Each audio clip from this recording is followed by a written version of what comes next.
시청자 여러분 안녕하십니까. 하루의 뉴스를 정리해드리는 YTN 뉴스라이트입니다. 한일 정상회담 여진이 계속되고 있습니다. 우리에게 민감한 독도와 위안부 합의 문제에 후쿠시마 수산물 등의 논의도 있었다는 일본 언론의 산발적인 보도가 계속되자 대통령실은 왜곡 보도라면서 유감을 표시했습니다만 야당의 파상 공세는 계속되고 있습니다. 대통령 지지율과 여당의 지지율이 동시에 하락했는데요. 대일 외교와 주 69시간 근로시간 개편안 등이 영향을 미쳤다는 분석입니다. 자, 관련 내용들 오늘 나이트 포커스에서 다뤄보고요. 월요일 뉴스 나이트 오늘의 헤드라인부터 정리해드립니다.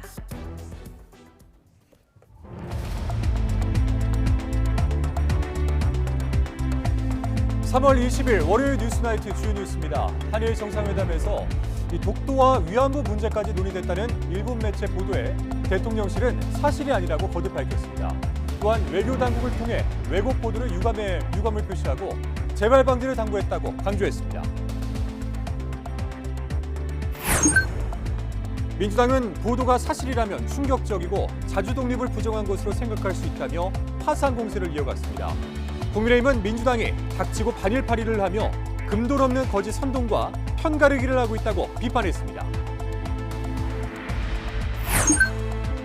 근로시간 개편안과 관련해서 윤석열 대통령이 주 60시간 넘게 일하는 것은 무리라고 밝힌 데 대해서 대통령실은 가이드라인이 아니며 충분한 여론 수렴을 하라는 뜻이라고 재차 해명했습니다. 정책 혼선이 이어지면서 윤 대통령 지지율도 하락세를 나타냈습니다.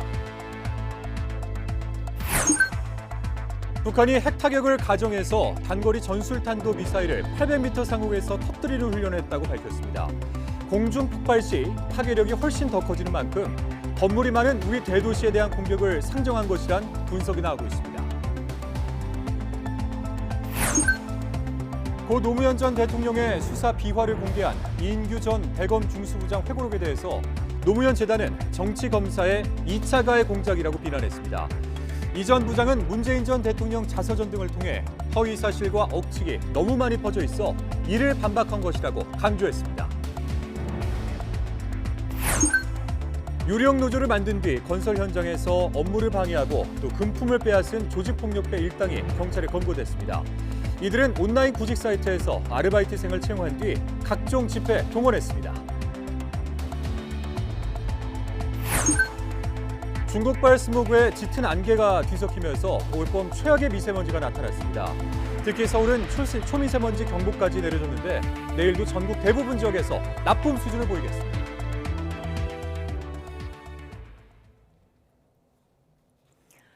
네, 한일 정상회담 때 양국 정상이 위안부 문제와 독도 영유권 문제 등을 논의했다는 일본 언론의 보도가 잇따르자 대통령실이 오늘 다시 한번 반박에 나섰습니다. 일본 매체의 왜곡 보도에 유감을 표하면서 재발 방지를 당부했다고 강조했는데요. 야당은 연일 파상 공세를 이어가고 있고 여당은 이런 야당을 겨냥해서 이제 그만 반일파리를 멈추라고 비판했습니다. 손효정 기자입니다. 한일 정상회담 때 윤석열 대통령과 일본 기시다 총리가 위안부 문제와 독도 영유권 문제 등을 논의했다는 일본 매체의 보도에 대해 대통령실은 사실이 아니라고 거듭 밝혔습니다. 이어 우리 외교 당국에서 왜곡 보도와 관련해 유감을 표시하고 재발 방지를 당부했다고도 강조했습니다. 대통령실 관계자는 후쿠시마 수산물 수입 문제도 논의됐는지 묻자 구체적으로 공개할 수 없다면서 다만 우리 국민의 안전과 건강을 위협하는 건 정부가 절대 받아들일 수 없다고 설명했습니다. 또 윤 대통령은 한일 관계 개선, 협력과 관련해 각 부처는 후속 조치에 만전을 기할 것을 지시했다고도 덧붙였습니다. 윤석열 대통령은 한일 관계 개선 및 협력에 관해 국민들께서 체감할 수 있도록 각 부처는 후속 조치에 만전을 기해달라고 당부했습니다. 국민의힘은 연일 거세지는 야당의 공세를 두고 거짓 선동과 편가르기가 금도를 넘고 있다고 비판했습니다. 국내 정치용 불쏘시개로서는 닥치고 반일파리가 민주당의 마르지 않는 지지 화수분이라도 되는 모양입니다. 민주당은 일본 관방장관이 이번 회담에 독도 영유권과 위안부 문제도 의제에 포함됐다는 걸 인정했다며 공세 범위를 넓혔습니다. 대통령실의 부인에도 사실일 가능성이 매우 크다며 그렇다면 충격적인 일인데다 대한민국의 자주 독립을 부정한 것으로 생각될 수 있다고 꼬집었습니다. 국민의 자존심을 훼손한 것도 모자라서 대한민국의 자주 독립을 부정했다는 것으로 생각될 수도 있습니다. 국회 문화체육관광위원회 전체 회의에서도 치고받는 여야 공방이 이어졌습니다. 대통령의 역사적인 결단, 국회가 좀 존중을 하고 그 과정을 좀 인내심을 가지고 지켜봐 주셨으면 하면 좋겠다. 정말 우리가 약소국 시절에 정말 비참한 결정은 한 이래 이렇게 참담한 결정을 한 적이 없어요. 한일 정상회담 결과에 대한 여야 공방은 시간이 갈수록 오히려 더 거칠어지는 양상입니다. 한일 정상회담을 고리로 전국 주도권을 잡기 위한 정치권의 신경전은 쉽게 가라앉기 어려워 보입니다. YTN 손유정입니다. 네, 자, 대통령실에서 들어온 속보 한 가지 전해드리겠습니다. 자, 기시다 후미오 일본 총리가 윤석열 대통령을 5월 히로시마에서 열린 주요 G7 정상회의에 초청을 했었는데요. 자, 오늘 여기에 대해서 이도훈 대변인이 서면 브리핑을 냈는데요. 한일 정상회담 결과에 따른 긍정적 조치로 평가한다. 자, 이런 대통령실의 반응이 나왔습니다. 일본이 5월 히로시마에서 열리는 주요 G7 정상회의에 윤석열 대통령을 초청한다는 보도가 있었는데요. 여기에 대해서 대통령실 한일 정상회담 결과에 따른 긍정적 조치로 평가한다는 반응이 나왔습니다. 네, 자, 외교부는 한일 정상회담에서 일본군 위안부 문제 등이 거론되는지를 둘러싼 논란과 관련해서 이를 국내 정치적으로 정쟁화하는 것은 바람직하지 않다는 입장을 밝혔습니다. 외교부 당국자는 기시다 후미오 일본 총리가 회담에서 윤석열 대통령에게 위안부 합의 이행과 후쿠시마 수산물 등에 대한 수입 규제 철폐를 요구했다는 일본 산케이 신문 보도와 관련해서 이같이 말했습니다.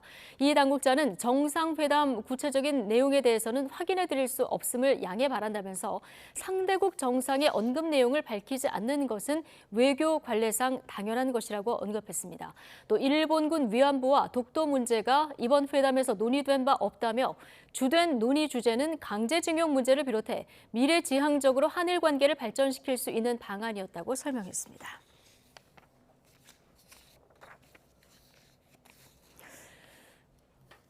최대 주 69시간 동안 일할 수 있도록 하는 노동법 개정안에 대해서 윤석열 대통령이 지난주 주 69시간 이상은 무리라고 말했는데요. 대통령실은 이게 가이드라인은 아니라면서 그 이상도 그 이하도 될 수 있다고 밝혔습니다. 조은지 기자입니다. 윤석열 대통령이 근로시간 유연화와 관련해 임금과 휴가 등 보상체계에 대한 불안이 없도록 확실한 담보책을 강구하라고 지시했습니다. 입법 예고한 노동법 개정안이 바쁠 땐 몰아서 일하고 쉴 땐 마음껏 쉬는 장점 대신 주 69시간 경무만 부각되자 거듭 홍보와 손질을 주문한 겁니다. 윤 대통령은 지난 14일 여론, 특히 MZ세대 의견을 청취해 법안 추진을 재검토하라고 처음 지시했고 당일 전날과 당일까지 사흘 연속 관련 메시지를 냈습니다. 노동약자의 여론을 더 세밀하게 청취한 후 방향을 잡을 것입니다. 대통령께서는 주 60시간 이상은 무리라는 인식을 가지고 있습니다. 일요일 고위 당정협의회에선 대통령 비서실장이 진화에 나섰고 극단적이고 별로 일어날 수 없는 그런 프레임이 씌워지면서 진위가 제대로 전달이 되지 못한 측면이 있습니다. 이튿날 대통령실 고위 관계자가 다시 브리핑을 자청했습니다. 윤 대통령이 언급한 주 60시간은 가이드라인이 아니고 고집할 이유도 없다면서 그 이상도 이하도 될 수 있다고 강조했습니다. 충분한 여론 수렴을 하라는 뜻이라는 겁니다. 그러면서 휴가를 쓰기 어려운 조직 문화와 이른바 공짜 야근 등을 없애고 노동시간을 정확히 따지는 게 출발점이라면서 관련 시스템 정비와 근로감독 강화를 강조했습니다. 이처럼 수석급 이상 고위 관계자들이 4차례나 번갈아 취재진 앞에 서는 등 입장 발표만 벌써 6번째입니다. 하지만 정책 혼선이 명쾌하게 정리되지 못하는 상황 속에 윤 대통령 지지율도 하락세입니다. 3월 3주차 긍정평가는 일주일 전보다 2.1%포인트 떨어진 36.8%로 집계됐고 부정평가는 5주 만에 60%대를 기록했습니다. 더불어민주당은 주 69시간제는 노동현실도 모르는 기절근무표이자 과로사 조장 정책이라며 아집을 버리고 즉각 폐기하라고 날을 세웠습니다. 윤 대통령은 앞으로 정책 발표 전에 정부 부처와 국민의힘 사이 민심을 읽고 부작용을 줄일 수 있도록 사전 조율 기능을 지시했습니다. 국무회의를 통해 직접 관련한 메시지도 밝힐 예정입니다. YTN 조은지입니다. 네, 이정식 고용노동부 장관이 연차 휴가는 근로자의 정당한 권리라면서 불가피한 경우를 제외하고는 사용이 보장돼야 한다고 강조했습니다. 이 장관은 오늘 시차 근무 등 유연 근무제를 활용하고 연차 휴가 소진율도 100%인 서울 송파구의 IT 기업 EAT를 방문해 휴가를 갈 수 있어야 실근로시간이 줄어들 수 있다면서 이같이 말했습니다. 이어 근무 시간을 유연하게 바꾸는 것은 일하는 방식의 효율을 높여 휴가 사용이 쉬워질 수 있게 하기 때문에 매우 중요하다고 주장했습니다. 내년 총선에 적용할 선거제 개편 논의를 위한 여야 협상에서 의원 정수 문제가 뇌관으로 급부상했습니다. 국민의힘이 의원 정수를 늘리는 건 절대 안 된다고 못 받고 나섰는데 민주당이 일단 논의는 해봐야 한다고 맞서면서 여야 신경전이 거칠어지고 있습니다. 권남기 기자입니다. 국민의힘 지도부가 내년 총선에 적용할 선거법 개편 논의에 제동을 걸고 나섰습니다. 준연동형 비례대표제 등 현행 제도를 바꿀 필요는 있지만 의원 정수 확대는 절대 안 된다는 겁니다. 국회의원 정수는 절대 정을시키지 않겠습니다. 안건으로 상정할 가치조차 없다는 말씀을 드립니다. 앞서 여야 모두가 참여한 국회 정치개혁특위에서 3개의 개편안을 도출했는데 이 가운데 현재 300명인 국회의원 수를 늘리는 2개 안에 대한 거부 의사를 명확하게 밝힌 셈입니다. 당장 다음 주로 다가온 전원위원회 공개 토론이 열리지 않을 수 있다는 말까지 나왔습니다. 우리 당 의원들의 의견이 반영된 안을 중심으로 해서 논의될 수 있도록 해야 전원위원회가 열릴 수 있고. 반면 민주당은 여야가 협의해 결의안까지 의결해놓고 지금 와서 갑자기 반대하는 건 다른 의도가 있는 것이라고 의심합니다. 대일 외교와 69시간 근무 논란으로 수세에 몰린 여권이 국회의원 수를 늘리는 것에 대한 반발을 등에 업고 국면 전환 카드로 선거제 개편안을 들고 나섰다는 겁니다.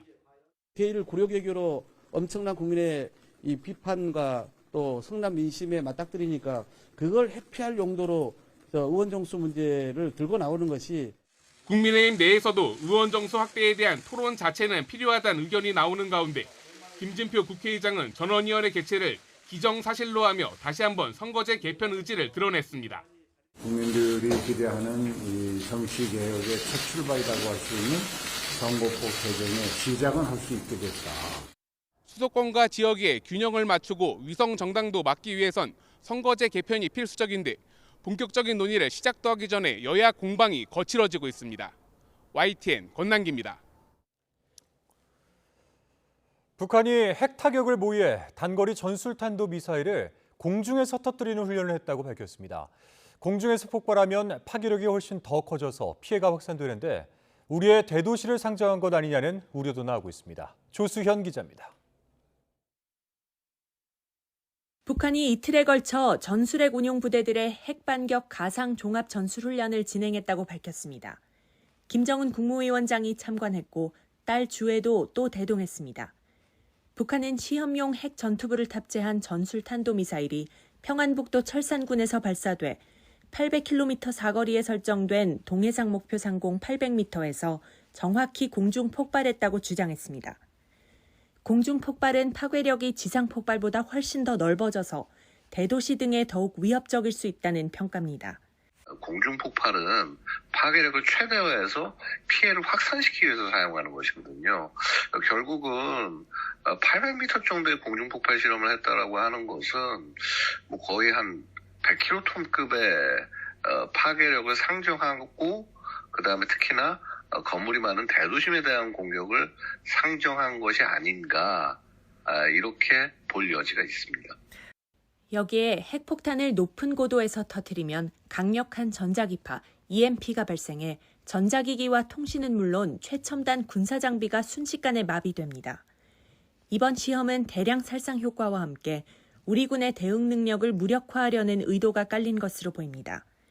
김정은 위원장은 시험 발사를 지도하면서 언제든 적이 두려워하게 신속 정확히 가동할 수 있는 핵 공격 태세를 완비해야 한다고 위협했습니다.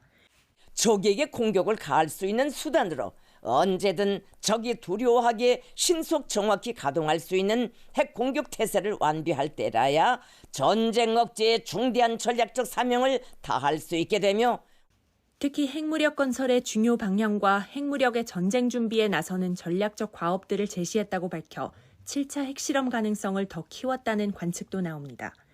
이와 함께 정찰 위성, 정상 각도의 대륙간 탄도미사일 발사 등의 수순으로 나아가며 긴장을 고조시킬 것으로 보입니다. YTN 조수연입니다. 통일부는 북한이 지난 18일에서 19일 핵 타격을 모의해 단거리 전술탄도미사일을 공중에서 터뜨리는 훈련을 하는 등 핵 위협 수위를 높인 데 대해서 강한 유감을 밝혔습니다. 통일부 당국자는 우리의 연례적 방어적인 훈련에 대해서 북한이 침략적인 전쟁 연습이라고 매도하고 적반하장식으로 핵무기를 거론하며 위협하는 것을 매우 유감스럽게 생각한다고 말했습니다. 그러면서 한반도의 위기를 조성한 원인과 책임은 북한의 무모한 핵 개발에 있음을 다시 한번 분명히 한다고 강조했습니다. 김성태 전 쌍방울 회장 등과 공모해서 북한 측에 돈을 건넨 혐의 등으로 구속 기소된 안부수 전 아태평화교류협회 회장이 북한에 돈을 전달하는 과정에서 북측이 집회 개수기까지 동원했다는 증언이 나왔습니다. 아태협 전 본부장 A씨는 오늘 수원지방법원에서 열린 안부수 전 회장의 세 번째 공판에 참석해 이같이 진술했습니다.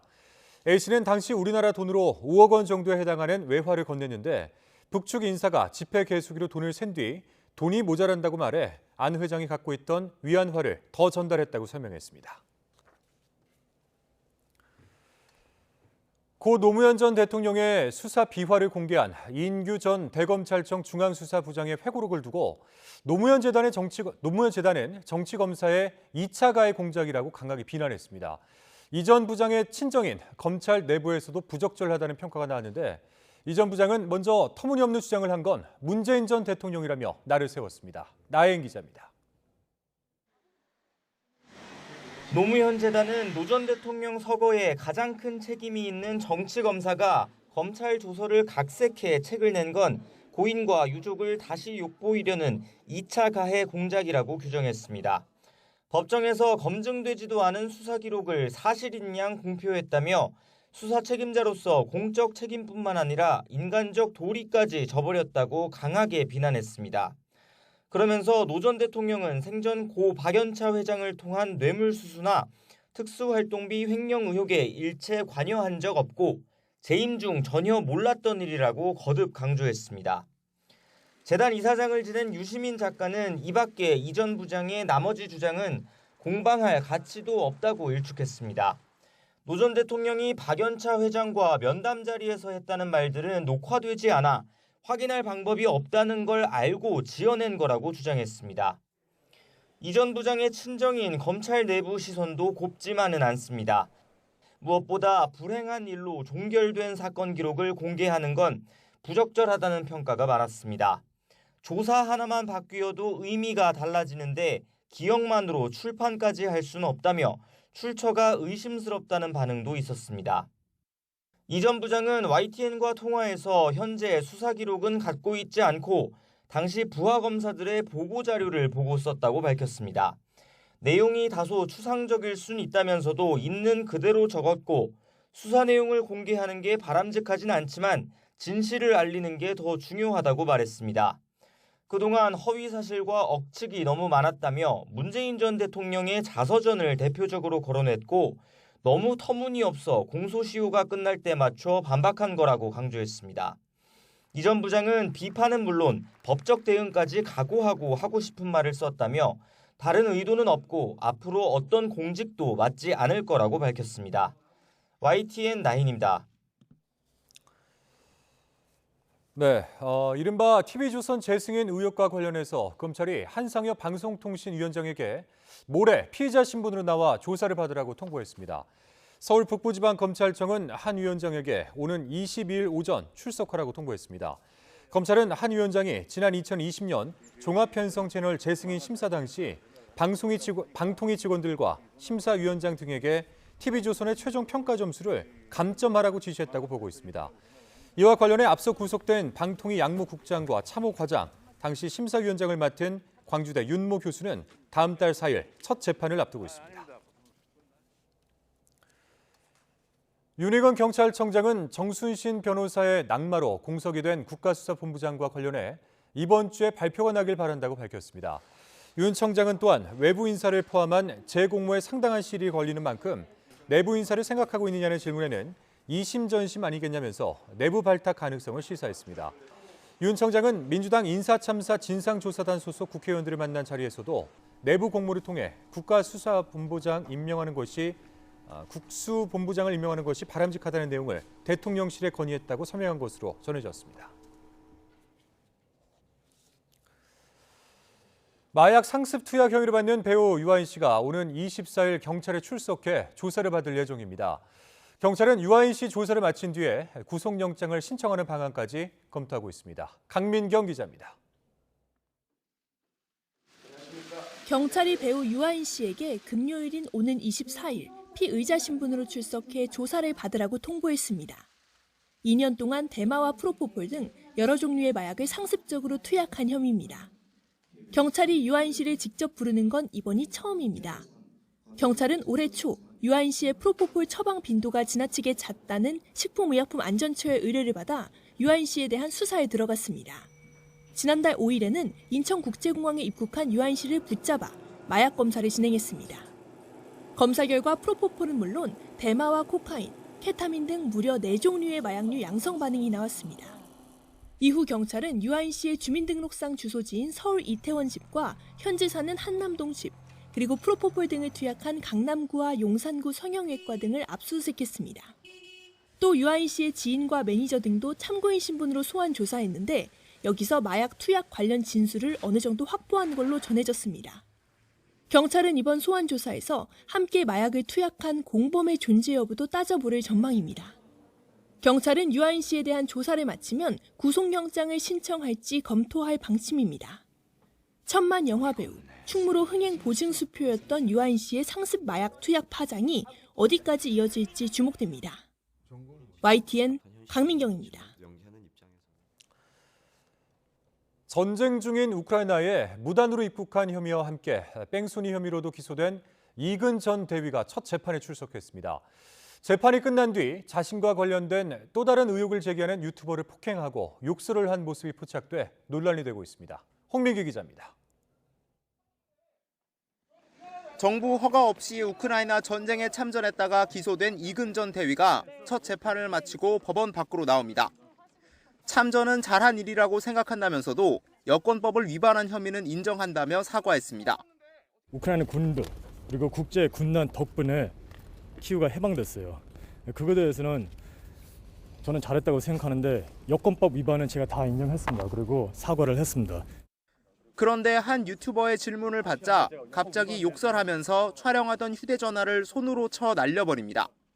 방금 저를 폭행하시면 어떻게 생각하십니까? 앞서 이 전 대위는 재판이 끝나고 법정 박복도에서 채무 관련 의혹을 묻는 A씨의 얼굴을 주먹으로 한 차례 때렸습니다. A씨는 몇 달 전부터 이 전 대위가 수천만 원의 빚을 지고 이를 갚지 않고 있다는 의혹을 유튜브 채널을 통해 제기해왔습니다. 이 전 대위도 자신의 유튜브 채널을 통해 A씨의 주장이 허위 사실이라고 반박해왔는데 두 사람이 법원에서 만나 충돌한 겁니다. 폭행으로 보이는 행위는 있었는데 거기에 대해서는 어떻게 생각하십니까? 폭행 아니었습니다. 이 전 대위는 지난해 3월 외국인 의용군으로 활동하기 위해 여행 경보 4단계가 발령된 우크라이나에 무단 입국한 혐의로 재판에 넘겨졌습니다. 부상을 치료하기 위해 석 달 만에 귀국한 뒤에는 경찰 조사에서도 대부분 혐의를 인정한 것으로 전해졌습니다. 다만 지난해 7월 서울 시내에서 차를 몰다가 오토바이와 뺑소니 사고를 낸 혐의는 고의로 도주한 게 아니었다며 부인했습니다. 이 전 대위의 두 번째 재판은 다음 달 24일 열릴 예정입니다. YTN 홍민기입니다.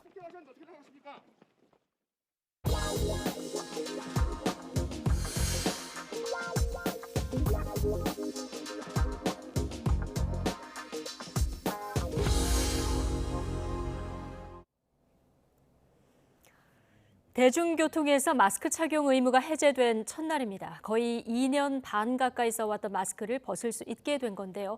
그러나 많은 시민들은 코로나19 감염 우려와 익숙함 때문에 마스크를 그대로 쓴 채 버스와 지하철 등을 이용하고 있었습니다. 윤성훈 기자가 취재했습니다.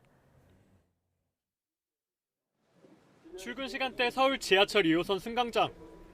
마스크를 써야 할 의무가 사라졌는데도 이용객 대다수가 마스크로 코와 입을 가리고 있습니다. 코로나19 유행이 끝나지 않았다는 우려 때문입니다. 아무래도 해제가 돼도 바이러스는 있는 상태니까 감기처럼 바이러스가 들어오면은 좋진 않으니까 가족한테도 그렇고 개인이 노력은 해야 되는 거라고 생각을 해서 착용하고 있습니다. 다른 대중교통의 상황도 비슷합니다. 제가 나와 있는 서울역 버스 환승센터에는 수많은 인파가 버스에 오르내리고 있습니다. 그러나 여전히 시민 대부분은 마스크를 쓴 모습입니다. 자유롭긴 한데 아직 걱정되는 게 조금 있는 것 같아요. 아직 마스크를 벗어도 되는지 약간 또 다시 약간 그 코로나가 좀 다시 심해질 수도 있을 것 같아서.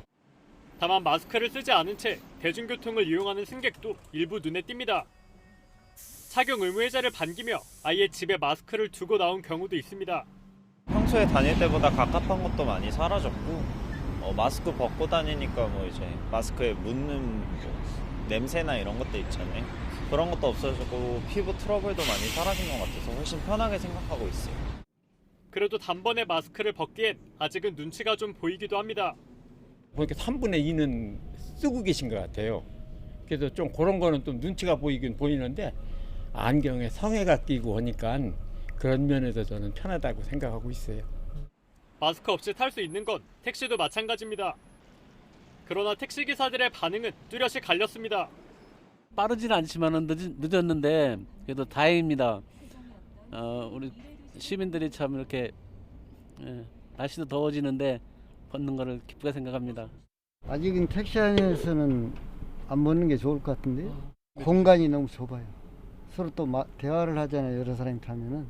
그래서 그런 것 때문에 저는 아직은 좀 써야 될 것 같고. 대중교통에서 마스크 착용 의무가 풀린 건 지난 2020년 10월 이후 2년 5개월여 만입니다. 그동안 마스크에 익숙해진 시민들이 벗는 걸 되레 꺼리게 되면서 온전한 일상 회복까지는 시간이 다소 걸릴 것으로 보입니다. YTN 윤성훈입니다. 마스크 착용 의무가 해제되면서 방역의 무게중심도 감염 예방에서 인명피해를 줄이는 쪽으로 옮겨가는 분위기입니다. 따라서 백신 접종과 치료제 처방이 더욱 강조되고 있는데 최근 먹는 치료제를 확진 당일에 먹은 경우 중증화나 사망 위험을 90%까지 줄였다는 연구 결과가 나왔습니다. 기정훈 기자입니다. 마스크 의무 해제가 쓰지 말란 뜻은 아닙니다. 방역당국은 출퇴근 시간처럼 대중교통에 사람이 많을 때는 여전히 마스크를 쓰는 게 좋다고 강력 권고합니다. 그러면서도 마스크 의무를 푼 건 방역 정책의 무게중심을 옮기는 의미가 있습니다. 감염 예방도 중요하지만 중증 피해를 줄이는데 더 주력한다는 겁니다. 대량 백신 접종을 반복해서 강조하는 것도 감염보다는 인명 피해를 막기 위해서입니다. 여러 차례 맞아 지치기도 했고 맞아봐야 걸린다는 생각에 접종률은 제자리지만 당국은 중증화와 사망 예방 효과를 강조하며 특히 고위험군은 꼭 맞으라며 독려하고 있습니다. 치료제 처방 확대도 강조하고 있는데 미국의 한 연구기관이 먹는 치료제 복용이 30일 이내 입원하거나 사망할 확률을 전체적으로 53.6% 줄였다는 연구 결과를 발표했습니다.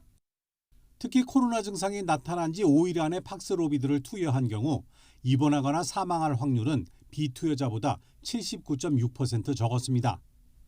또 먹는 치료제를 확진 당일에 투여했을 땐 중증화 감소 효과는 89.6%나 됐습니다. 확진 당일 약을 먹으면 입원하거나 사망할 위험을 대부분 막는다는 얘기입니다. 전문가들은 같이 먹으면 안 되는 병용 금기 약물이 많은 팍스로비드 처방이 꺼려진다면 라게브리오를 처방하라고 권유합니다. 두 가지 약물 중에 어떤 처방이 되더라도 꼭 하도록 노력을 해서 한 사람의 생명이라도 또 한 사람의 고통이라도 더 줄이고자 노력하는 것이 저는 의사의 기본적인 자세라고 생각을 합니다. 7차 재유행은 우려만큼 거세진 않았지만 여전히 하루 10,000명가량의 확진자가 이어지는 상황. 방역당국은 확진자 추이를 면밀하게 살피면서 이달 말 발표할 방역 완화 로드맵을 준비하고 있습니다. YTN 기정훈입니다. 중국발 스모그의 짙은 안개가 뒤섞이면서 올봄 최악의 미세먼지가 나타났습니다. 대중교통 마스크 착용은 해제됐지만 호흡기 건강을 위해서는 마스크를 착용하는 게 좋은 날씨였습니다. 김진두 기자입니다. 여의도에서 바라본 도심이 회색빛 장막에 갇혔습니다. 가시거리가 평소의 10분의 1 수준에 머물면서 한강 다리도 희미하게 보일 정도입니다. 미세먼지와 초미세먼지 농도도 평소의 4-5배 이상 크게 치솟았습니다. 서쪽 대부분 지역에 초미세먼지 주의보가 발령됐고 특히 서울에는 초미세먼지 경보까지 내려졌습니다. 수도권에는 올봄 들어 첫 고농도 미세먼지 비상 저감 조치까지 내려질 정도로 심각한 상황이었습니다. 코로나로 인한 대중교통 마스크 규제는 해제됐지만 건강을 위해 마스크를 쓰는 게 필요한 날씨였습니다. 코로나 때문이 아니라도 그 미세먼지하고 황사 때문에라도 그 마스크를 착용하는 게 저는 좀 위생적으로 좋다고 생각합니다. 중국에서 날아든 스모그와 대기 정체로 국내에서 자체적으로 형성된 스모그가 뒤섞인 것이 원인입니다. 이런 현상은 내일도 계속되겠습니다. 동쪽과 남해안, 섬 지역을 제외한 전국의 대기질이 나쁨 수준을 보일 전망입니다. 기상청은 모레 오후부터 충청 이남에 단비가 내리면서 대기 정체가 해소될 것으로 전망했습니다. 따라서 미세먼지도 모레부터 점차 옅어지며 공기질이 개선될 것으로 보입니다. YTN 김진두입니다. 한국타이어 대전 공장에 난 큰 불로 피해를 본 인근 주민과 상인들이 회사에 더 적극적인 보상 대책을 마련하라며 집회를 열었습니다. 불만이 쌓인 주민들 사이에서는 공장 이전을 요구하는 목소리가 점점 커지고 있습니다. 양동훈 기자입니다. 무서워서 못 살겠다. 한국타이어 몰아내줘! 몰아내줘! 한국타이어 대전 공장에 난 큰 불로 피해를 본 인근 아파트 주민과 상인들이 공장 후문에 모였습니다. 집 안과 가게 안에 탄내가 잔뜩 뱄고 닦아도 시커먼 분진이 계속 나온다며 회사의 대책을 촉구했습니다. 인테리어나 뭐 쓸만한 게 하나도 없어. 다 새로 해야 될 것 같아요. 유독가스가 배가지고 냄새가 나서 팔 수가 없어요. 특히 주민들은 한국타이어가 피해 보상에 대해 기계적인 대응만 하고 있다고 주장했습니다. 집이 엉망이 돼 며칠째 들어가지도 못하는데 신고 접수를 하면 보험사를 통해 보상하겠다고만 안내한다는 겁니다. 적극적으로 선조치를 취해주고 주민들에 대해서 어떻게 할 것인지에 대해서 좀 설명하고 그래야 되는데 아무것도 없이 그냥 정해진 프로세스대로만 하겠다는 거예요.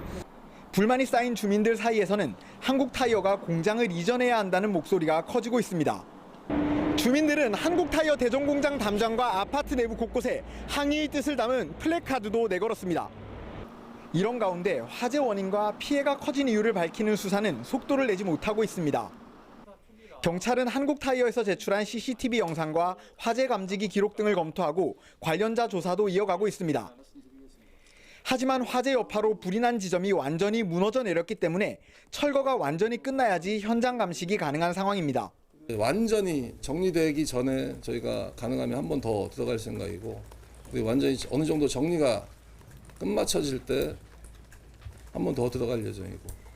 경찰은 정확한 화재 원인과 책임 소재를 밝히는데 적어도 몇 달이 걸릴 거로 예상해 주민들이 동의할 만한 보상과 재발 방지 대책이 마련될 때까지도 상당한 시간이 필요할 전망입니다. YTN 양동훈입니다.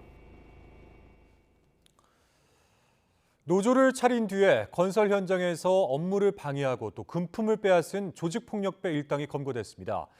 이들이 설립한 노조는 단 한 명의 건설 노동자도 가입하지 않은 이른바 유령 노조였습니다. 이성우 기자입니다. 충북 청주시 오창읍의 한 건설 현장. 이른 새벽 공사 현장으로 들어가려는 건설 노동자들을 한 무리의 사람들이 막고 있습니다. 진천의 건설 현장에서는 시멘트 타설을 위해 들어가려는 레미콘 차량의 진입을 방해하고 있습니다. 이처럼 건설 현장에서 업무를 방해하는 이들은 조직폭력배 42살 A씨 등이 설립한 노조의 노조원들, 건설 현장 앞에서 집회를 벌이거나 외국인 불법 고용을 신고하겠다는 등의 수법으로 원래비와 발전기금 등의 명목으로 금품을 뜯어갔습니다. 이런 수법으로 이들은 지난해 4월부터 8개월간 충북 지역 14개 건설 현장에서 8,100만 원을 갈취한 혐의를 받고 있습니다. 달마다 150만 원씩 해가지고 적게 끊어준 데는 몇 달 끊어준 데도 있고 어떨 때는 6개월 이상 끊어준 데도 있고 그런 식으로 해가지고 와서 전부 다 쟤들한테 금품을 요구하죠. 이들이 설립한 노조는 단 한 명의 건설 노동자도 가입하지 않은 이른바 유령노조. 집회에 참여한 노조원들은 온라인 구인 구직 사이트에서 아르바이트 형식으로 채용했습니다. 경찰 조사 결과 이들 모두 공사 현장에서 일하거나 정상적인 노조 활동은 하지 않았던 것으로 드러났습니다. 또 집회 때마다 세를 과시하기 위해 지역 군소노조와 협력한 것으로 확인됐습니다. 방해를 하다 보면 공사가 진행이 안 되기 때문에 그 공사 일정이 늦춰지고 그거에 대한 두려움 때문에 원래비 명목으로 그 현장에 있는 공사 현장에서는 당연히 대금을 지불할 수밖에 없던 상황이었습니다. 경찰은 조직폭력배 A씨 등 3명을 특수공갈 혐의로 구속 송치하고 공범 7명을 불구속 입건했습니다. 경찰은 다른 건설 현장에서도 금품을 갈취하고 영업을 방해하는 등 불법 행위가 있었는지 여부를 수사할 계획입니다. YTN 이성호입니다. 지난 14일 아파트 관리소장 갑질에 시달렸다고 호소한 70대 경비원이 극단적 선택을 한 것과 관련해 동료 경비원들이 다시 한번 관리소장의 사퇴를 요구하고 나섰습니다. 서울 대치동에 있는 아파트 경비원 70여 명은 오늘 오전 9시쯤 해당 아파트 정문 앞에서 갑질 의혹을 받는 관리소장 A씨에게 퇴진을 촉구하는 집회를 열었습니다. 경비원들은 관리소장이 다른 업체 소속이라 경비원들에 대한 인사권을 가지지 않는데도 10년째 근무해온 경비반장인 B씨를 강등시키는 갑질로 숨지겠다며 간접살인이라고 주장했습니다. 지난해 12월 강릉에서 급발진 의심 사고로 12살 손자를 잃고 자신도 크게 다친 60대 할머니가 첫 경찰 조사를 받았습니다. 교통사고 처리 특례법상 치사 혐의로 입건된 할머니 68살 A씨는 경찰 조사에서 당시 차량 브레이크가 전혀 작동하지 않았다고 진술한 것으로 전해졌습니다. 또한 기어를 중립으로 바꿔 멈추려고 했지만 이 역시 작동하지 않았다고 말한 것으로 확인됐습니다. A씨의 변호인은 국립과학수사연구원이 할머니가 기어를 주행해서 중립으로 바꿨다고 분석하는 등 소프트웨어 결함은 제대로 조사하지 않고 자동차 제조사의 면죄부를 주려 한다고 주장했습니다. 최근 당국의 압박에도 은행 영업이익의 근간이 되는 예대금리차가 더 벌어진 것으로 나타났습니다. 대출금리 하락보다 예금금리가 더 크게 내린 탓인데 정부는 금리 관련 공시를 더 투명하게 해서 경쟁을 유도한다는 방침입니다. 김지성 기자입니다. 급격히 불어난 대출에 지난해 국내은행의 이자이익은 20% 넘게 늘었습니다. 서민들은 고금리에 우는데 앉아서 돈 벌었다며 대통령까지 나서 은행 예대금리차를 손보라고 주문한 이유입니다.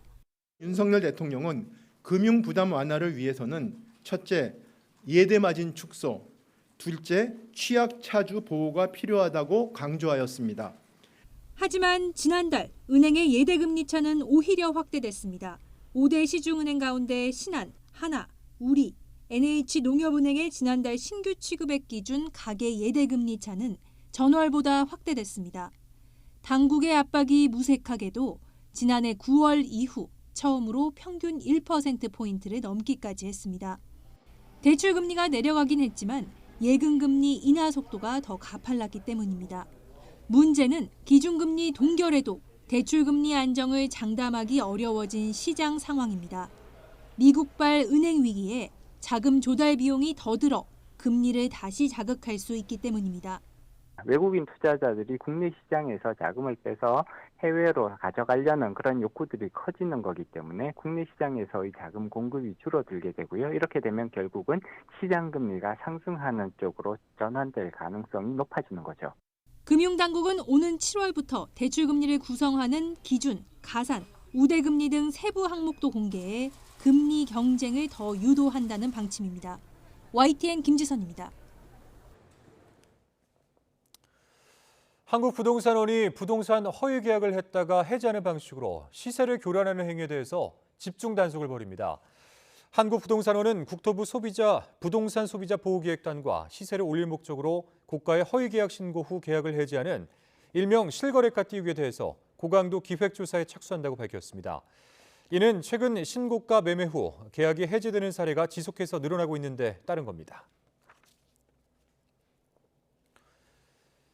수험생 수가 줄면서 대학 경쟁도 완화되고 있다는 분석이 나왔습니다.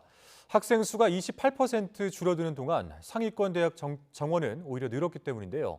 하지만 대학 문턱이 낮아졌다고 경쟁이 주는 건 아니라서 정작 미래 산업을 위해 중요한 인재 양성을 가로막고 있다는 지적이 있습니다. 김연아 기자입니다. 인구와 함께 수험생 수도 지난 10년간 28%나 줄었습니다. 대학 정원도 학생 수에 따라 감소했는데 상위권 대학은 반대였습니다. 서울대와 연고대 정원은 되려 423명 늘었고 성균관대, 한국외대 등 주요 10개 대학까지 보면 정원이 1,300여 명 많아졌습니다. 지원율 최상단의 의치대 정원도 같은 기간 2배 안팎 증가했습니다. 산술적으로 지방대는 고사 위기에 놓였고 상위권 대학 진학은 쉬워졌다는 분석이 나옵니다. 실제로 서울대 자연계열 합격생 중 1명은 수학만 1등급일 뿐 영어는 2등급, 국어와 탐구 1은 3등급을 받기도 했습니다. 하지만 상위권 대학 문턱이 낮아졌다고 청년 세대의 고민까지 줄어든 건 아닙니다. 문호는 다소 낮아졌지만 일반 학생들이 대부분 또 상위권 대학에 초집중될 수 있기 때문에 집중도에 따르는 어떤 그 경쟁률이라든지 이런 부분들은 또 다른 부담이 될 수밖에 없습니다. 게다가 대학을 졸업하고 사회에 자리 잡는 과정의 경쟁은 적자 생존, 10년 전과는 비교할 수 없을 정도로 치열해졌습니다. 학교 이름으로 부족하니까 인턴도 많이 하고 동아리 대표이나 그런 거 하면 리더십 있는 거 그거 증명되니까 그런 거 통화도 하고 그런 애들이 막 방학 때나 혼자서 온라인으로 코딩 좀 배우거나 자격증 준비도 엄청 많이 해야 되고 그거 외에도 다른 공부들도 전공 공부 외에도 많이 해야 되기 때문에 쉽게 취업할 수 있는 시기는 저는 개인적으로 지났다고 생각하고 요즘 진로 고민을 되게 많이 하고 양극화와 심각한 경쟁 속에 반도체 등 취업 보장 학과도 한때 철밥통으로 인기를 끈 공무원도 소외되고 오로지 오래 일하면서도 고소득을 올린다는 의치대만 각광받는 현실. 다양한 미래 산업 분야에서 국가 인재를 양성하기 위한 정책 지원과 더불어 산업계 역시 고용 불안과 양극화 경쟁에 내몰린 노동시장에 대한 고민이 필요해 보입니다. YTN 김연아입니다. 지난해 누리호 발사 성공 이후에 우리나라도 민간이 우주 개발을 이끄는 뉴스페이스 시대로의 도약을 준비 중인데요. 국내 우주 발사체 스타트업 이노스페이스가 민간 최초로 독자 개발한 엔진 검증용 시험 발사체를 브라질 발사장에서 발사하는 데 성공했습니다. 한국판 스페이스 X 시대가 막이 오를 것으로 기대됩니다. 양회영 기자입니다. 브라질 알칸타라 우주센터에 우뚝 선 시험 발사체 한비 TLV.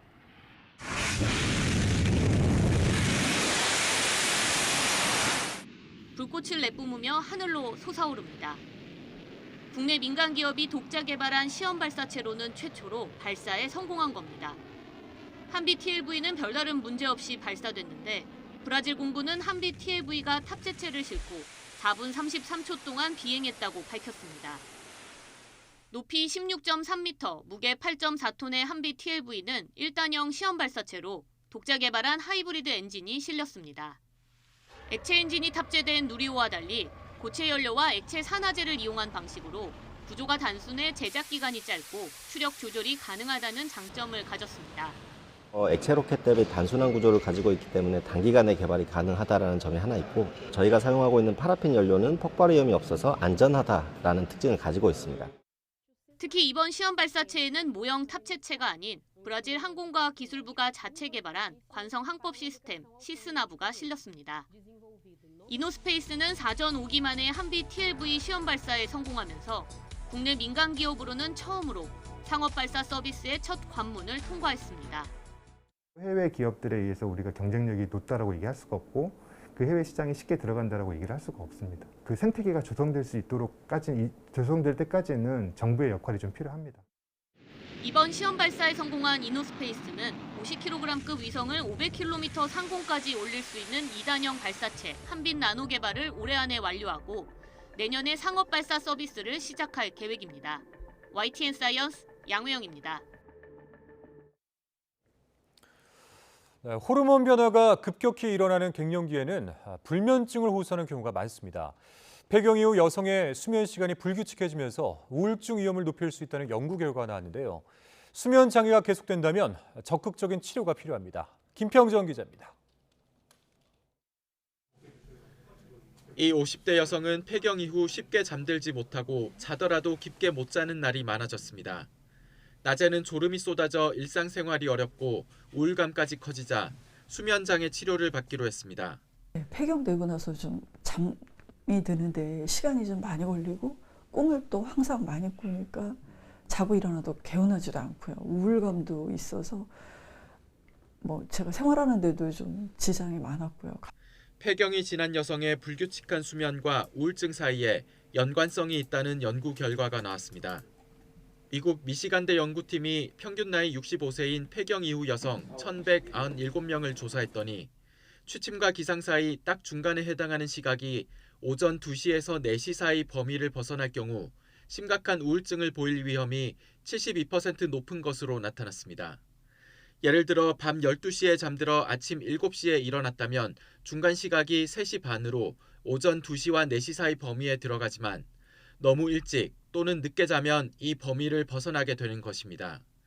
또 잠을 충분히 자더라도 수면 시간이 불규칙한 경우에는 우울증과 불안증을 보일 위험이 각각 68%와 62%씩 높았습니다. 폐경 이후 여성 호르몬 수치가 떨어지면 기도 주변 근육이 약해지고 폐활량이 줄어 코골이나 수면 무호흡증이 생길 가능성이 커지는 것도 불면증과 우울증 발생 위험을 키웁니다. 그러면 2시간 간격으로 렘수면이 생길 때 이제 호흡이 엉키거나 아니면 호흡 문제가 생기면은 렘수면일 때 더 많이 깨게 되겠죠. 그러면 꿈을 꾸는 사이에 깨게 되면 꿈이 더 선명하게 느끼죠. 그리고 꿈에 대해서 불안감을 느끼고 이게 악화되면 2차적인 우울증으로 진행이 될 수 있습니다. 불면증은 의식할수록 더 심해지기 때문에 3주 이상 지속한다면 적극적으로 치료받아야 합니다. 수면 다원 검사를 받으면 원인이 심리적인 것인지 신체적인 것인지 파악해 효과적인 치료법을 찾을 수 있습니다. 수면제 복용은 호흡을 억제할 수 있어 수면 무호흡증이 있는 환자에겐 위험할 수 있는 만큼 정확한 원인을 찾아 안전하게 치료받아야 합니다. YTN 김평정입니다.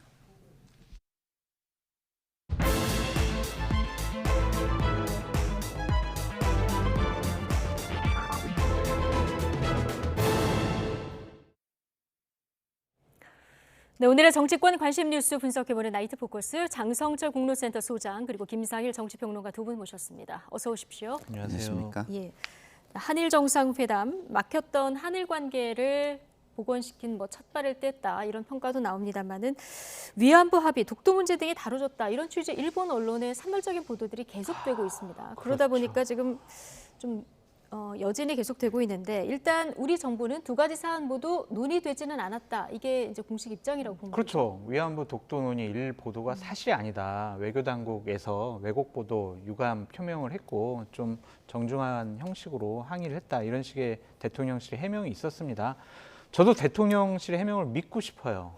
그러니까 일본의 관방장관이나 NHK의 보도 이런 거보다는 그래도 대통령실에서 저런 부분에 대해서는 논의하지 않았고 의제로 다루어지지도 않았다라고 얘기했기 때문에 그걸 믿어야지 우리가 일본의 보도 내용을 믿기는 좀 어렵고 힘들지 않을까라는 좀 생각이 드는데 좀 더 적극적으로 저런 보도와 관방장관의 발표에 대해서는 좀 항의할 필요가 있지 않을까라는 좀 생각이 듭니다. 소극적으로 그냥 유감 표명을 하게 되면 한 거 아니야 사실은? 이런 의심을 계속 할 수밖에 없으니까 좀 강한 대처가 필요하다라고 말씀드립니다. 예. 지금 장성철 소장님이 말씀하신 이런 내용을 야당에서 얘기를 한 부분이 있는데요. 도대체 어떤 대답을 했길래 지금 말을 못하고 있느냐 공세 수위를 높였는데 이 발언 듣고 이어가겠습니다. 이 사안에 대해서 박진 장관이 언론에 나와서 얘기를 하더군요. 독도 문제며 이런 부분이 의제로 올라온 적이 없다고 얘기를 했습니다. 이 의제로 올라왔느냐 안 올라왔느냐가 중요한 것이 아닙니다. 이 회담에서 명백하게 이것이 거론된 것이고 이 거론된 것에 대해서 윤석열 대통령이 어떻게 대답했느냐가 굉장히 중요한 것입니다. 그런데 이 부분과 관련해서 어떤 대답을 했길래 왜 이 대답을 숨기고 있는 것입니까? 네. 그러니까 주말에 박진우 외교부 장관이 언론 인터뷰를 통해서 의제로 논의되지는 않았다 이렇게 얘기하면서 의제는 아니지만 그러면 뭐 거론이 된 것은 아니냐 이런 얘기가 좀 있었는데요. 지금 민주당 주장은 정부 말대로 정말 논의가 없었다면 강력하게 좀 항의를 해야 되는 거 아니냐 이런 지적인데요. 어떻게 보십니까? 근데 지금 윤석열 대통령 입장에서는 관계 정상화를 목표로 하고 있는데 이것을 항의하면 관계 정상화가 좀 어그러질 수 있잖아요. 네.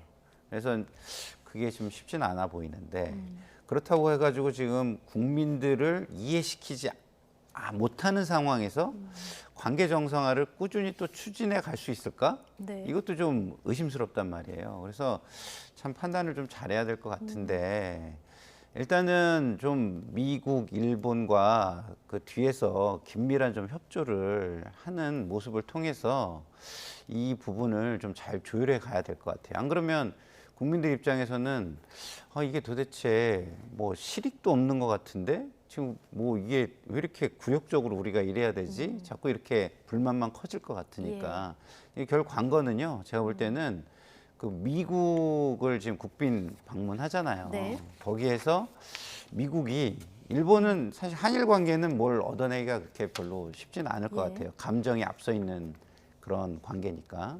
근데 미국에서 뭐 IRA라든가 이런 어떤 실익을 좀 얻어오면 이게 일본도 일본이지만 미국과의 관계에서 실익을 얻기 위해서 우리가 이렇게 했다라고 조금 설명하고 넘어갈 수 있는 계기는 되지 않을까 이런 생각이 좀 드는데 어쨌든 첫 단추를 너무 잘못 낀 거는 맞습니다. 제가 계속 강조하지만 이렇게 중요한 일은요 굉장히 세밀하고 정교하게 우군을 만들어가면서 해야지 내가 옳다고 주장하면서 남의 생각을 그냥 누르는 것으로는 해결할 수는 없다. 조금 더 설득 작업이 필요하다. 예. 이걸 다시 한번 좀 깨달았으면 좋겠다 이런 생각이 듭니다.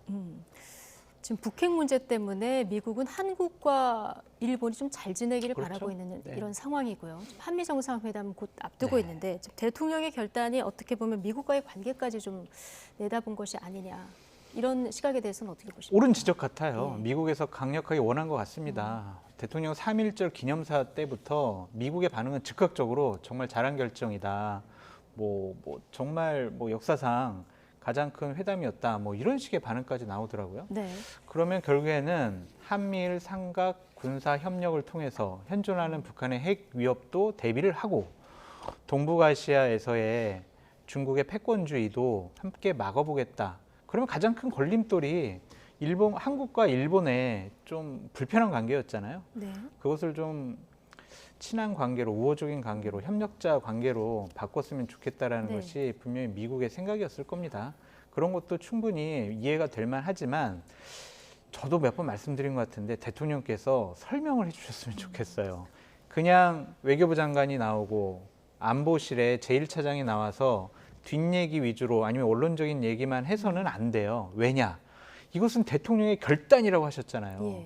그럼 왜 결단을 했느냐? 그거에 대한 국민적인 이해를 구해야지 자칫 잘못해서 내가 결정했고 그냥 나 지지율 한 자리 숫자 떨어지더라도 내가 해야 될 일은 해야 되겠어. 이렇게 되면은요. 한일 간의 갈등보다 지금 한국 내에서의 진영 갈등이 더 심해질 것 같아요. 그럼 이건 더 안 좋은 것 같거든요. 지지율 이런 거 연연 안 하시는 거 정말 저는 옳은 판단이다라고 생각이 들지만 일본의 요미우리 신문에 했던 것처럼 한국민을 우리 대한민국 국민을 향해서 좀 이해와 설득하는 과정이 꼭 필요하다라고 말씀을 드려요. 예. 자, 상대국 정상의 언급 내용을 밝히지 않는 것은 외교 관례상 당연한 것이다. 오늘 외교부 당국자의 말인데요. 일본이 과거에도 이렇게 정상회담을 하면 언론 보도를 대대적으로 하고 이런 분위기가 사실 있었습니다. 결례인 측면이 있는데 이거는 일본이 선거를 지금 앞두고 있는 지방선거를 앞두고 있기 때문에 그 영향이라고도 좀 봐야 될까요? 아니 그런 영향이 있더라도 외교를 자국의 이익을 위해서 활용을 하면 나중에 이게 부메랑이 되잖아요. 네.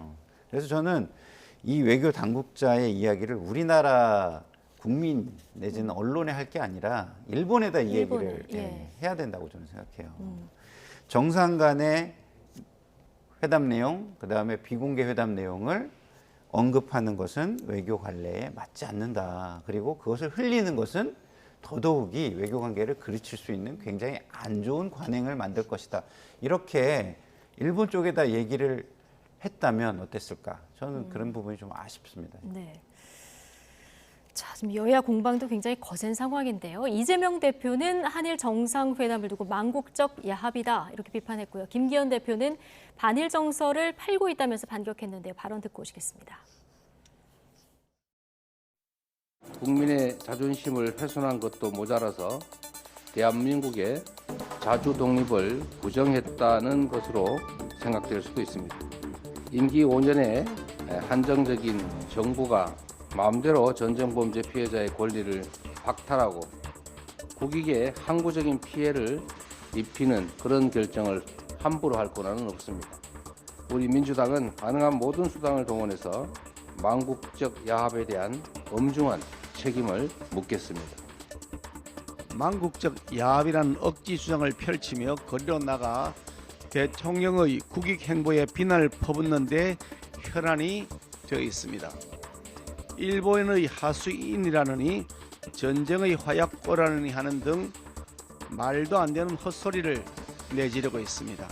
닥치고 반일파리가 민주당의 마르지 않는 지지 화수분이라도 되는 모양입니다. 국익과 안보까지 방탄의 도구로 사용하는 민주당이야말로 망국의 장본인이 아닌지 되묻고 싶습니다. 네, 뭐 망국적 야합의 헛소리 또 뭐 지금 뭐 닥치고 바늘팔이 여러 가지 좀 강한 발언들을 듣고 오셨는데 자 그런데 지금 한국과 일본 사이의 독도하고 위안부 합의 문제뿐만이 아니라 후쿠시마 수산물 문제도 있죠. 오염수 방출 문제도 있고 사도광산 문제도 있고 곳곳이 지뢰밭이거든요. 이거를 뭐 한일 관계도 그렇고 이거 국회에서 계속 이대로 공방을 한다면 국회에 정말 해야 될 일은 언제 하나 이런 걱정이 되기도 합니다. 그런 걱정이 들어요. 예. 근데 그거를 풀어줘야 하는 것은 권력자들에게 있지 않나라는 좀 생각이 들어요. 되게 민감한 문제잖아요. 한일 외교 문제라는 것은. 그러면 대통령께서 참 저희가 몇 번 말씀드렸지만 야당 대표라든지 아니면 원내대표 아니면 상임위원장이라도 좀 만나셔가지고 여러 가지 상황을 좀 설명을 하시고 국회 내에서의 협조를 구했으면 얼마나 좋았을까라는 좀 생각이 듭니다. 지금 앵커께서도 말씀하셨지만 양당 대표가 서로 만나가지고 자 우리 협치합시다라고 악수한 지 며칠 지났다고 그러니까요. 이런 험한 막말을 지금 서로에게 내뱉고 있잖아요. 이건 정말 옳지 않은 일인 것 같다라고 말씀을 드리는데 저는 민주당을 좀 비판하고 싶은 지점들이 있어요. 민주당도 집권을 해봤잖아요. 그리고 문재인 정권 5년 동안 한일 관계가 파탄나다시피 했잖아요. 문재인 정권 하에서의 한일 관계 외교 협상 이것이 다 옳다고 볼 수 없거든요. 근데 되게 자극적이고 감정적인 언어를 동원해서 야 기회는 이때다. 국민 감정이 안 좋으니까 이 회담에 대해서 윤석열 정권 공격해야지 굴종, 망국, 야합, 조공, 매국, 이완용, 삼전도의 굴욕 이러한 감정적인 언어 동원해서 이 국익과 관련된 외교 문제에 있어서 윤석열 대통령을 공격하는 것은 좀 너무 과하지 않느냐라는 좀 생각이 들어요. 집권을 해본 경험이 있으니까 우리가 한일 관계 이전에 이렇게 해봤는데 이러한 점이 유의해야 되고 앞으로 이러한 외교를 했을 때 어떠한 파장이 있고 어떠한 어려움이 있는지 본인들이 얘기를 하면은 국민들도 야 그래도 집권해본 당은 다르구나라고 생각할 텐데 이러한 감정적인 언사를 동원해서 공격하는 것은 집권해봤던 야당답지가 않다. 그렇게 말씀드려요. 예. 자 그런데 민주당은 앞으로 장외 집회도 하고 네. 뭐 이 비판 수위를 높일 이런 조짐인데 예. 이재명 대표가 오늘 최고위원회에서 영토와 국민 생명을 지키는 헌법상 책임을 다하지 못했다는 지적이 있을 수 있다. 이 얘기를 하면서 이게 이제 뭐 대통령 탄핵을 염두에 둔 발언이 아니냐 이런 시선이 좀 있었고요. 여기에 대해서 민주당은 확대 해석이다 이렇게 선을 그었는데요. 자, 앞으로 이 얘기는 안 나올까요? 이게 이제 상황의 전개에 따라 좀 다를 거예요. 아직은 무르익지 않았으니까 이렇게 선을 선에서 이제 마무리를 하려고 드는데요. 이게 여론이 점점 악화되면은 이게 지금 이재명 당대표한테는 굉장히 윤석열 대통령이 굉장히 좋은 국면 전환의 기회, 위기 극복의 기회를 던져준 거예요. 그러니까 이재명 당대표 입장에서 이걸 굉장히 좋은 기회로 활용하고 싶지 않겠어요? 그러니까 이렇게 거친 발언이 나오는 거죠. 근데 저는 이재명 당대표도요, 과유불급일 수는 있다는 생각이 들어요. 왜냐하면 중도층에 지금 있는 국민들 같은 경우는 지금 상대를 적으로 규정하고 악마화하고 그래서 그걸 통해서 자신들의 감정을 쏟아내고 증오와 혐오를 쏟아내고 이런 거 별로 좋아하지 않거든요. 그렇기 때문에 이재명 대표한테 굉장히 좋은 기회이긴 하지만 언어는 조금 절제할 필요는 있다 이런 생각이 좀 들고요. 그래야 더 이거를 좀 확대해 나갈 수 있다 이런 생각이 들고 자 윤석열 대통령은요 지금 본인이 이 부분에 대해서 잘 생각해야 되는 게 어려운 일은요 정말 정교한 치밀한 전략이 필요해요. 두 번째는 굉장히 탄탄한 지지 그룹이 필요하거든요. 근데 생각해 보세요. 일단 국회에 다수 의석을 확보하고 있지 않잖아요. 네. 그러면 이거는 다수 의석이 확보된 상황에서 시도를 좀 그나마 해볼 수 있는 거 아닐까 이런 생각이 들고요. 세 번째는 여론에 굉장히 우호적인 환경이 조성돼 있어야 돼요. 근데 지금 보면은 우호적인 환경도 지금 조성하는 노력을 전혀 안 한 상태에서 자기가 그냥 옳다라는 생각만 가지고 이걸 밀어붙이거든요. 예. 이거 제가 볼 때는 지금이라도 전략 전술을 재검토해서 잘 지금 뭐 어차피 저지른 거니까 어쩔 수 없지만 국민에 대한 어떤 노력, 네. 설명하는 노력 그리고 이것을 조금 더 실익을 얻어오는 노력, 미국이나 일본에서 이런 걸 통해서 이걸 극복할 수 있는 방법을 잘 다듬어야 하지 않을까 이런 생각이 듭니다. 결단을 하려면 좀 정교하게 접근을 해야 된다. 뭐 여당은 대통령의 대승적 결단 이 부분을 강조하고 있는데요. 자, 그런데 유승민 전 의원은 오늘 이런 얘기를 남겼습니다. 피해자가 가해자의 마음을 얻어야 하는 상황으로 만들었다. 자, 이런 지적을 했는데 좀 오랜만에 좀 입을 연 것 같습니다. 저도 뭐 유승민 의원의 말씀이 타당하다는 생각이 좀 들어요. 지금 일본에서 간 우리의 모습은 가해자들은 그렇게 뭐 반성하지도 않고 잘못했다고 생각하지 않는데 우리가 용서해줄게, 용서해줄게, 우리 사이좋게 지내자 이런 형식이 아니었느냐라는 좀 생각이 듭니다. 제가 보니까 뭐 대통령실에서 자료를 배포했는지 아니면 국민의힘 쪽에서 자료를 배포했는지 그 출처가 명확치가 않은데 일본에서 사과한 날짜, 뭐 사과한 총리명 그리고 내용까지 해가지고 A4 용지 3장짜리로 이렇게 뭐 풀을 했더라고요. 거기서 50여 차례 이상 일본에 사과를 했는데 뭐 한두 번 사과 더 받는 게 뭐가 그렇게 중요해? 라는 식으로 뭐 장관이나 아니면은 국민의힘 당직자들이 얘기를 하잖아요. 좋아요. 사과한 거 좋아요. 받아들여요. 하지만 사과는 50번 했지만 망발, 망언 그런 것들은요 500번 더 했어요. 독도는 일본 땅이라고 수십 번 얘기를 했고요. 위안부 피해자 할머니분들, 강제징용 피해자분들, 희생자분들 그분들에 대한 망언은 얼마나 심하게 많이 했습니까? 그리고 우리 국민에게 상처를 주는 야스쿠니 신사에 참배를 하거나 공물을 헌납하는 행동 몇십 번, 몇백 번 했어요. 그러니까 이렇게 자꾸 자신들의 잘못을 하지 않았다라고 내각에 있는 강요나 총리나 이런 사람들이 계속 저러한 얘기를 하니까 우리는 계속 사과의 진정성이 없어, 사과해라고 요구할 수밖에 없죠. 사과를 원하는 대한민국 국민이 어거지 쓰는 건 아니잖아요. 그러니까 이런 것들이 앞으로 미래의 협력적인 파트너 관계가 되려면은요. 앞으로 강요들이 망발, 망언 이런 거 하면 안 돼요. 며칠 있다가 갑자기 또 어떤 강요가 나타나서 독도는 일본 땅이다 이런 식으로 또 외쳐봐요. 어떻게 되겠냐고요. 참 지켜볼 대목이 한두 군데가 아니긴 한데요. 오늘 일본의 기시다 총리가 히로시마 G7 정상회담에 윤석열 대통령을 초청하겠다 이런 보도가 나왔고요. 대통령실에서는 이게 한일 정상회담에 따른 긍정적인 조치다 이런 평가가 나왔는데 자 어쨌든 일본 선거가 끝나고 나서 좀 장기적인 관점에서 일본이 호응해오는 조치를 조금 기다려봐야 된다 이런 시각도 일각에서 나오는데요. 뭐 그런 부분도 있겠지만 제가 처음 시작 때도 말씀을 드렸지만 일본은 우리한테 줄 수 있는 게 저는 그렇게 많지 않다고 생각해요. 왜냐하면 자국의 정치가 뭐 지방선거 끝났다고 거기에서 끝나는 거 아니잖아요. 약간의 우호적인 발언을 할 수는 있겠지만 굉장한 실리를 주기는 좀 어렵다. 저는 이렇게 판단이 들거든요. 네. 그럼 이 실리는 결국은 다 어디서 얻어와야 되냐면 제가 볼 때는 미국에서 얻어와야 돼요. 미국에서. 예. 예. 근데 이게 미국에서 또 그만큼 해줄까? 그리고 미국의 어떤 실리라는 것이 또 뭐냐면 그동안은 일본을 우리보다 조금 더 약간 우위에 놓고 우선순위에 놓고 대하는 듯한 이런 게 있었잖아요. 근데 일본보다는 한국을 우선순위에 놓고 대하는 그런 모습을 보여준다면 뭐 그때는 분위기가 조금 예. 바뀔 수도 있겠죠. 근데 그것도 또 쉽지는 않아요. 그렇기 때문에 자 지금 그 일본이 총선 끝났다고 이거를 지금 이렇게 주장하는 게 부메랑이 될지 네. 아니면 이게 조금씩 나아지게 만드는 어떤 하나의 수가 될지 그건 전 잘 모르겠습니다. 잘 모르겠다. 한 가지 제가 예. 꼭 말씀드리고 싶은 게 뭐냐면 이러한 것 관련해서 어제 당정회의가 있었잖아요. 네. 거기서는 이래요. 홍보가 부족해서 우리의 진정성을 제대로 알려주지 못해서 홍보 강화해야 돼. 이런 식의 얘기를 하거든요. 좋아요. 홍보 강화하시는 거 좋아요. 좋더라도 아까 말씀드렸듯이 대통령께서 진솔하게 왜 이러한 중대한 결단을 할 수밖에 없었는지 이러한 방향이 맞다라는 것에 대해서 예.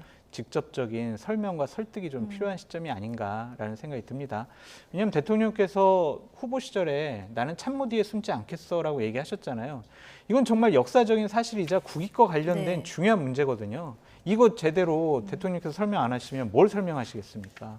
그래서 직접 꼭 설명이 필요한 지점이다라고 말씀드립니다. 요 지금 대일 외교 관련한 이슈 원포인트만 가지고도 대통령이 뭔가 국민에게 궁금해하는 점이 많다면 네. 직접 좀 입장을 밝힐 필요가 있다 이렇게 보시면 그럼요. 뭐 한 언론사 인터뷰도 좋고요. 아니면은 뭐 기자 간담회 해도 좋고 여러 가지 방법은 있잖아요. 형식은 상관없지만. 네, 아니면 예. 대국민 뭐 담화문 발표도 있을 거고 그게 좀 필요한 것 같아요. 네. 자, 우리 정부의 국민에 대한 설득 작업 그리고 한미 정상회담의 성과까지 좀 장기적으로 지켜보도록 하고요.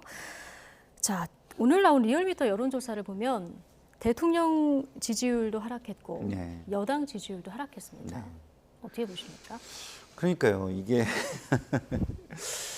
지금 뭐 총체적으로 잘하는 게 하나도 지금 없다라는 거거든요. 근데 대통령이 굉장히 무리수를 둠으로써 그 방아쇠를 지금 당겼다는 거예요. 그동안 굉장히 이렇게 불만이 많은 국민들한테 이 불만을 한꺼번에 쏟아낼 수 있는 하나의 기회 요인을 지금 제공하신 거거든요. 예. 그러면 지금 이 지지율을 어떻게 높일 수 있을까? 제가 볼 때는 길이 거의 안 보여요, 지금. 예?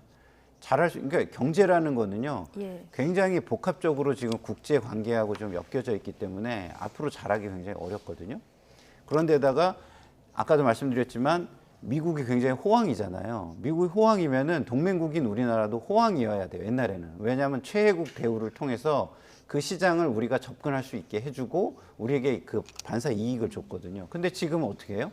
IRA 법을 하는 거의 주요한 이유가 자국의 일자리를 늘리기 위해서 자국에서 모든 생산을 하라고 지금 주장하고 있는 거거든요. 이렇게 되면은 이게 경제적으로도 이득을 보기 어렵고 그럼 외교적으로는 이렇게 무리수를 두고 있고 네. 이 지지율을 어디서 올리죠? 지금? 제가 볼 때는 굉장히 지금 힘든 상황이 지금 됐다. 그래서 저희가 처음에 이 논의를 시작할 때 제가 그런 말씀을 드린 것 같아요.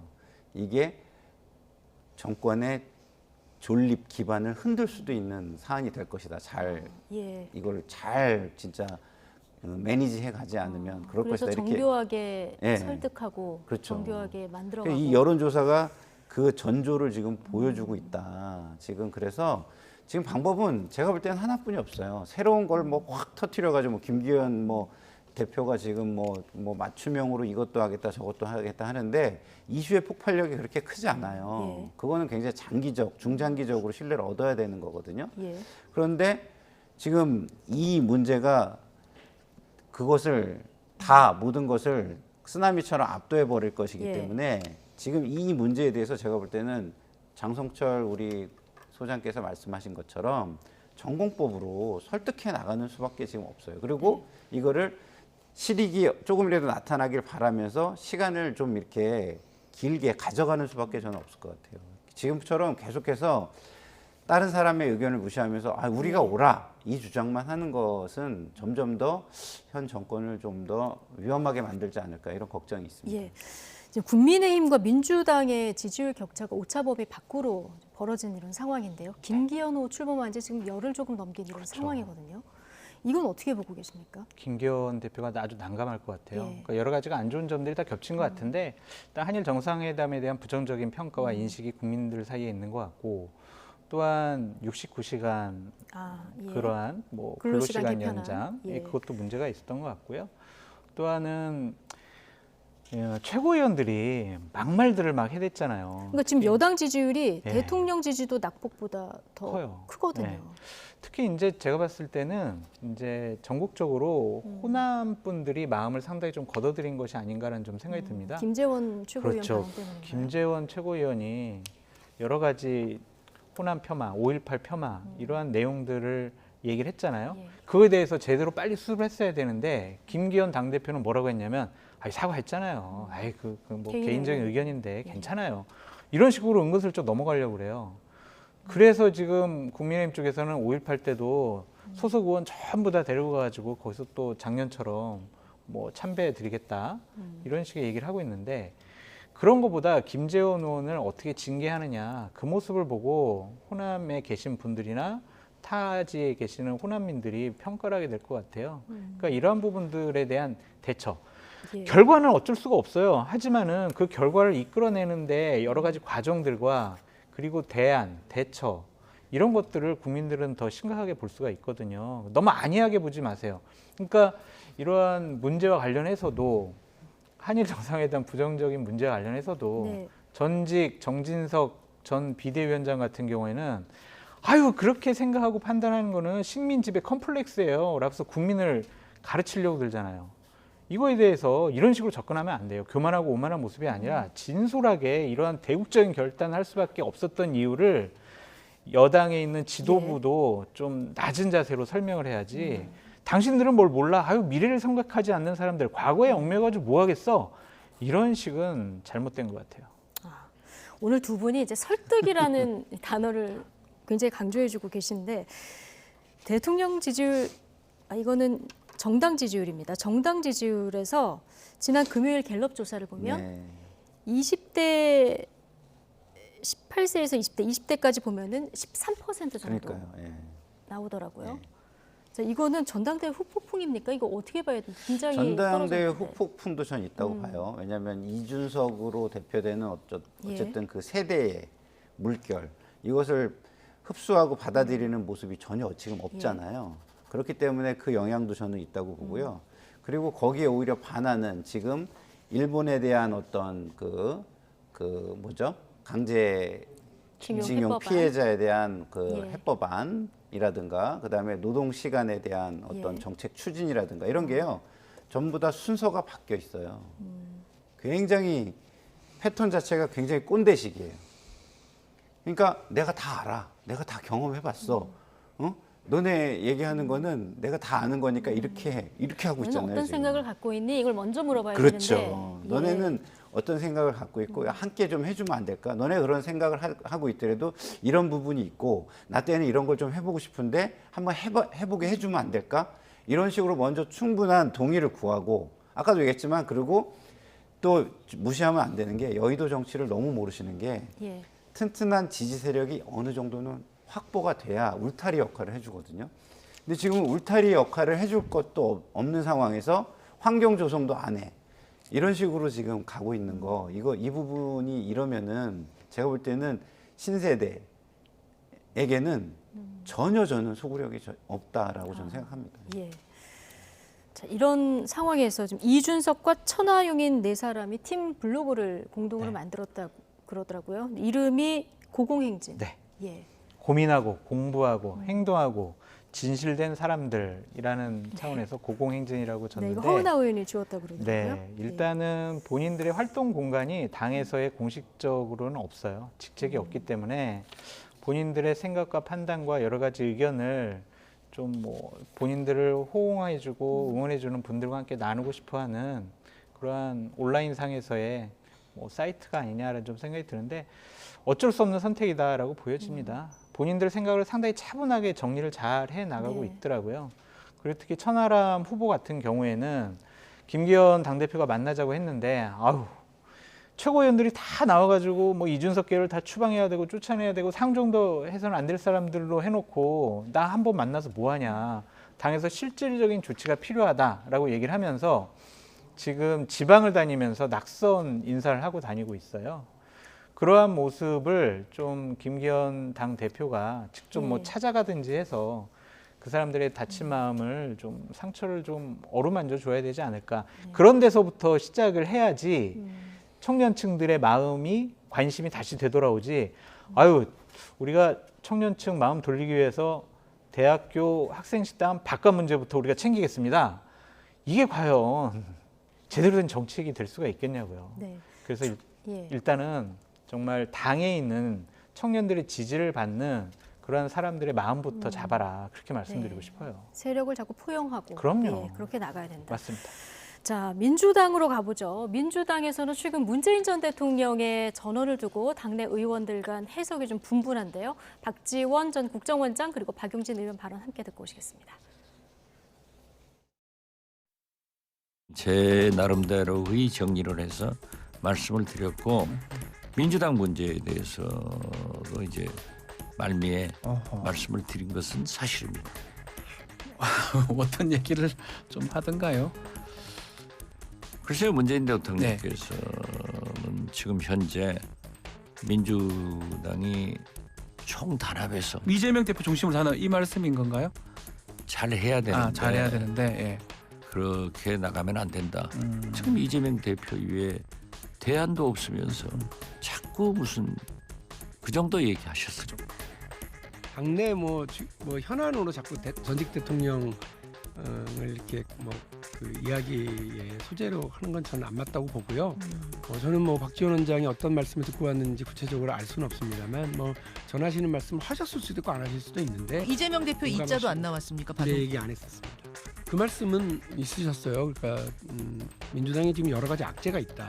근데 악재는 정치에서는 악재가 있다고 해서 그것 때문이 아니라 그걸 어떻게 수습해 나가고 극복해 나가는지 태도가 되게 중요한 거. 국민들께서는 그걸 보시는 것 같아요. 네.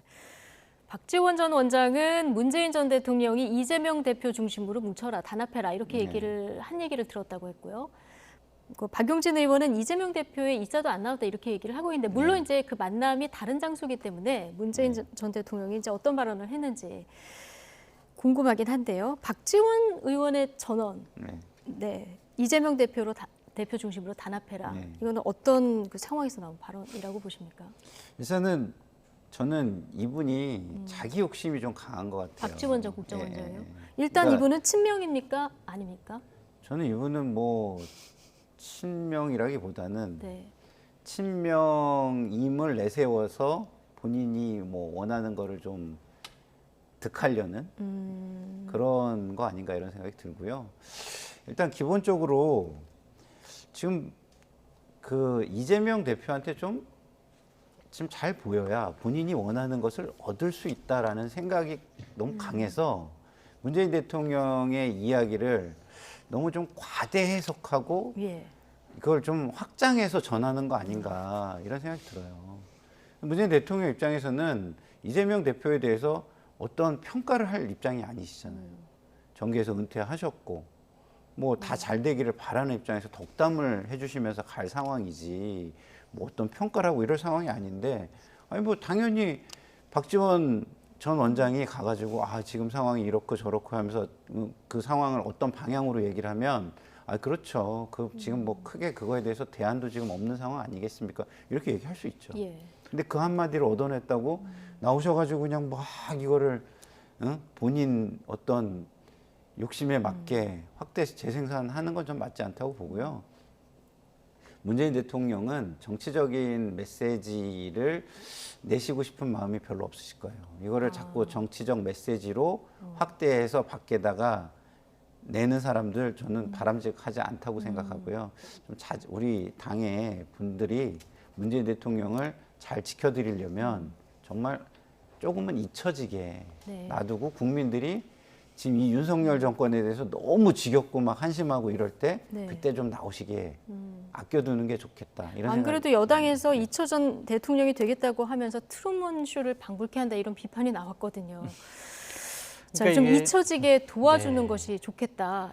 근데 그러지 못할 것 같아요. 왜냐하면 민주당이 갈등과 혼란, 분열이 생기면은 현실적으로 그것을 정리할 수 있는 정치적인 권위와 자산이 있는 분은 문재인 전 대통령밖에 없어요. 그래서 저는 앞으로 문재인 전 대통령의 정치적인 존재감은 더 커질 수밖에 없고 많은 정치인들이 문재인 대통령 찾아가서 여러 가지 얘기 듣고 전원 정치를 할 것 같다라고 좀 말씀을 드립니다. 박지원 전 원장과 박용진 의원의 한 말에 대해서 양산에 있는 보좌진들과 통화해 본 분이 저한테 이제 전달해 줬는데 왜 저런 얘기를 하셨어요? 그랬더니 원론적인 입장에서 얘기를 한 거다. 문재인 대통령께서. 그래서 두 분 다에게 내가 저런 말을 한 것은 맞다. 그러나 두 분 다 자기 중심적으로 얘기해서 해석을 한 거기에 거구나. 문재인 대통령이 호응을 해준 거다. 그래서 아유 그러면은 박지원, 박용진 저 사람들이 그냥 말을 전달을 한 것에 대해서 좀 뭐라고 해야 되는 거 아닙니까? 그렇게 질문을 했더니 아예 그냥 다른 얘기 할 거는 나는 없는 것 같다. 그냥 편하게 서로 얘기를 하면 되지. 뭐 그거 가지고 내가 또 왈가왈부하는 것은 또 문제가 있다라고 이제 생각을 하고 계신다고 하더라고요. 그러니까 적극적으로 아유 이재명 당대표 중심으로 민주당 뭉쳐야죠 이렇게 했다기보다는 박지원 원장이 아유 그래도 지금 현실적으로 당대표가 이재명 당대표인데 뭉쳐야 되지 않겠습니까? 먼저 물어보니까 문재인 대통령이 호응해 준 거. 그렇게 봐야 될 것 같은데 저는 이거는 박지원 전 국정원장의 전형적인 이중 플레이라고 봐요.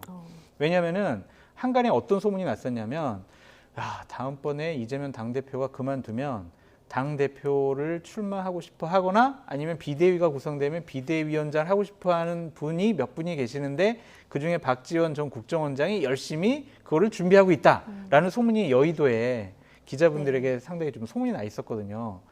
근데 이제 한일 정상회담, 뭐 6~9시간 뭐 이런 근로시간 때문에 윤석열 정권이 상당히 좀 어려워지니까 당에서 뭉쳐가지고 윤석열 정권 공격해야지 지금 이재명 당대표 끌어내릴 때야? 이렇게 얘기되는 분들이 많으니까 이거 안 되겠다. 다시 이재명 당대표에게 잘 보여야 되겠다. 그런 생각으로 하신 말씀이 아닌가라고 저는 추측을 해봅니다. 정치구단의 행보에 대해서 두 분 다 굉장히 비판적으로 보셨는데요. 그러면 이재명 대표에 대한 진짜 문심은 없는 겁니까? 글쎄요. 이재명 대표가 뭐 잘 이 상황을 극복할 수 있다면 잘 극복해 주기를 바라겠죠. 그래서 저는 기본적으로는 문심은 지금 무심이다 이렇게 생각이 들고요. 모든 게 그냥 잘 됐으면 좋겠다 이런 어떤 좋은 마음 이 정도 선에서 바라보고 있는 거 아닐까 이런 생각이 들어요. 네. 자, 마지막 주제로 이인규 전 중수부장의 회고록 파장이 굉장히 커지고 있는데요. 자, 뭐 노무현 재단이 반박 자료를 조목조목해서 내긴 냈는데 파장은 계속되고 있습니다. 오늘부터 지금 서점에서 판매가 된다면서요? 그렇습니다.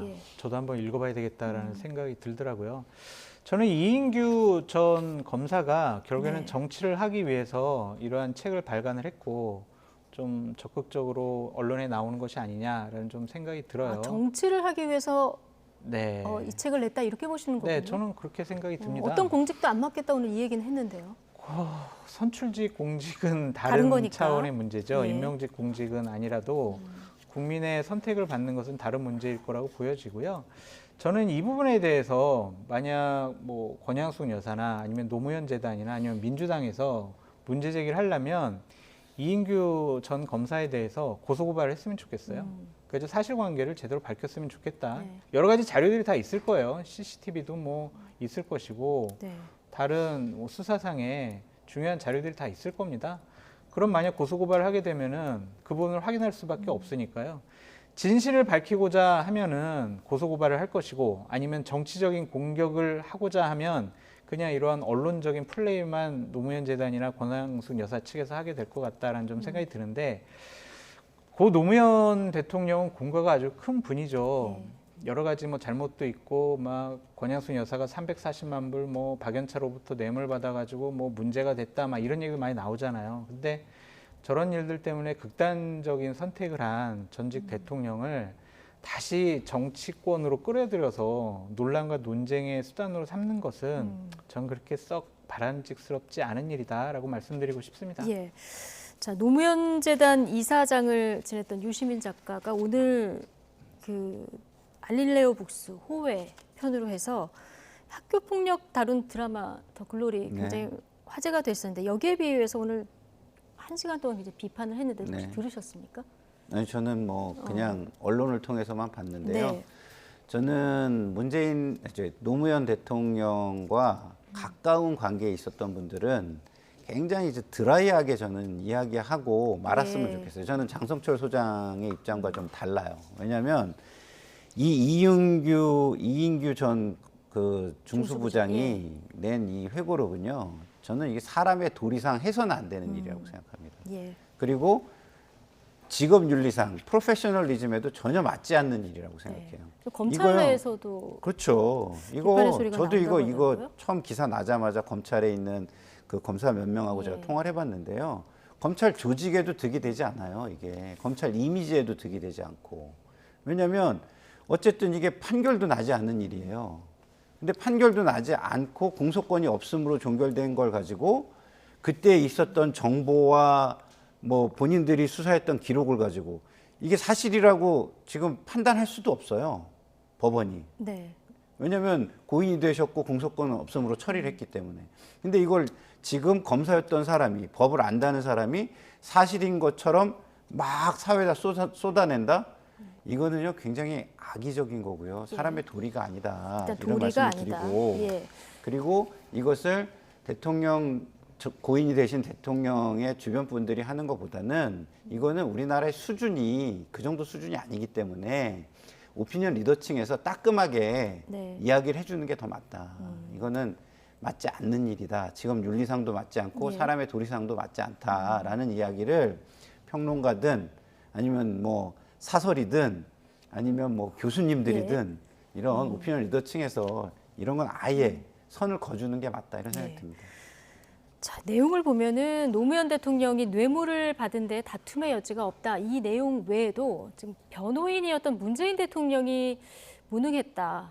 특히 노무현 전 대통령의 죽음에 책임이 있다. 이런 내용까지 있다 보니까 친문의 비판 수위도 높은데요. 최재성 전 청와대 정무수석 오늘 발언 듣고 오시겠습니다.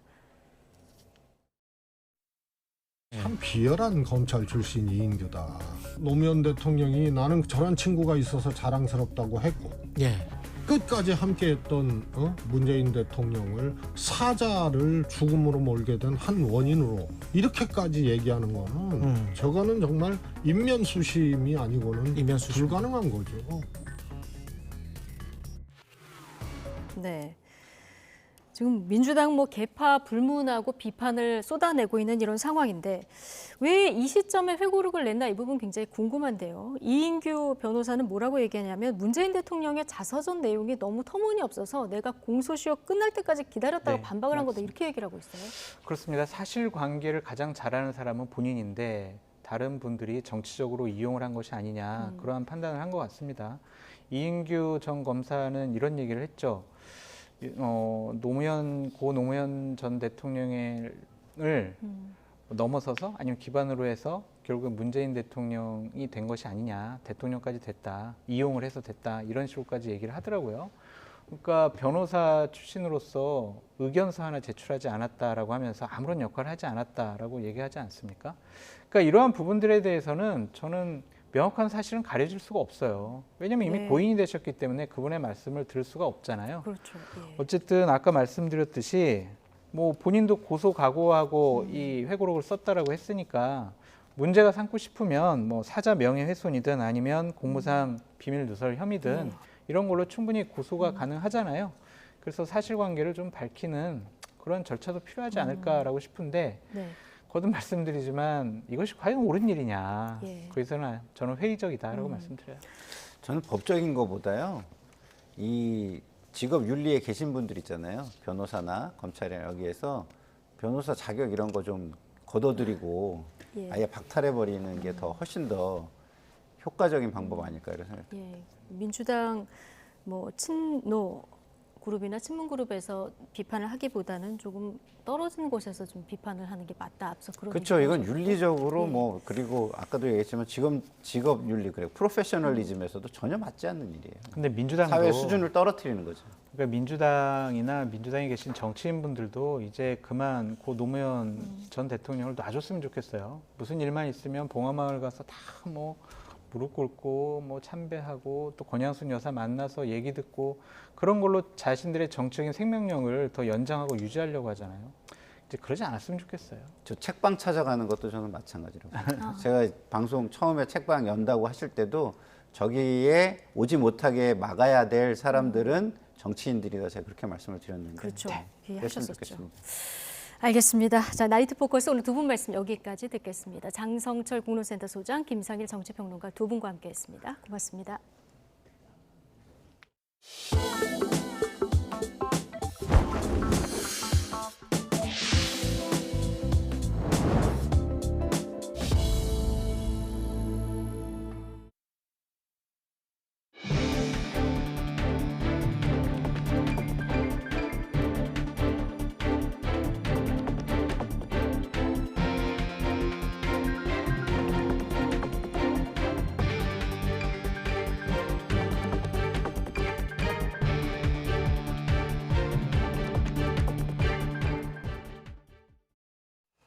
지난 한일 정상회담 때 윤석열 대통령과 일본 기시다 총리가 독도나 위안부 문제 등을 논의했다는 일본 매체 보도가 잇따르자 우리 정부가 조치에 나섰습니다. 대통령실 관계자는 오늘 브리핑에서 전혀 근거가 없거나 왜곡된 보도가 일본 측에서 나오는 것과 관련해 우리 외교 당국에서 유감을 표시하고 재발 방지를 당부한 것으로 알고 있다고 말했습니다. 그러면서 아무 근거 없이 일단 질러놓고 사실이 아닌 것으로 밝혀지면 슬그머니 빠지는 게 일본 언론의 행태인지는 모르겠지만 한국 언론은 그렇지 않길 바란다고 지적했습니다.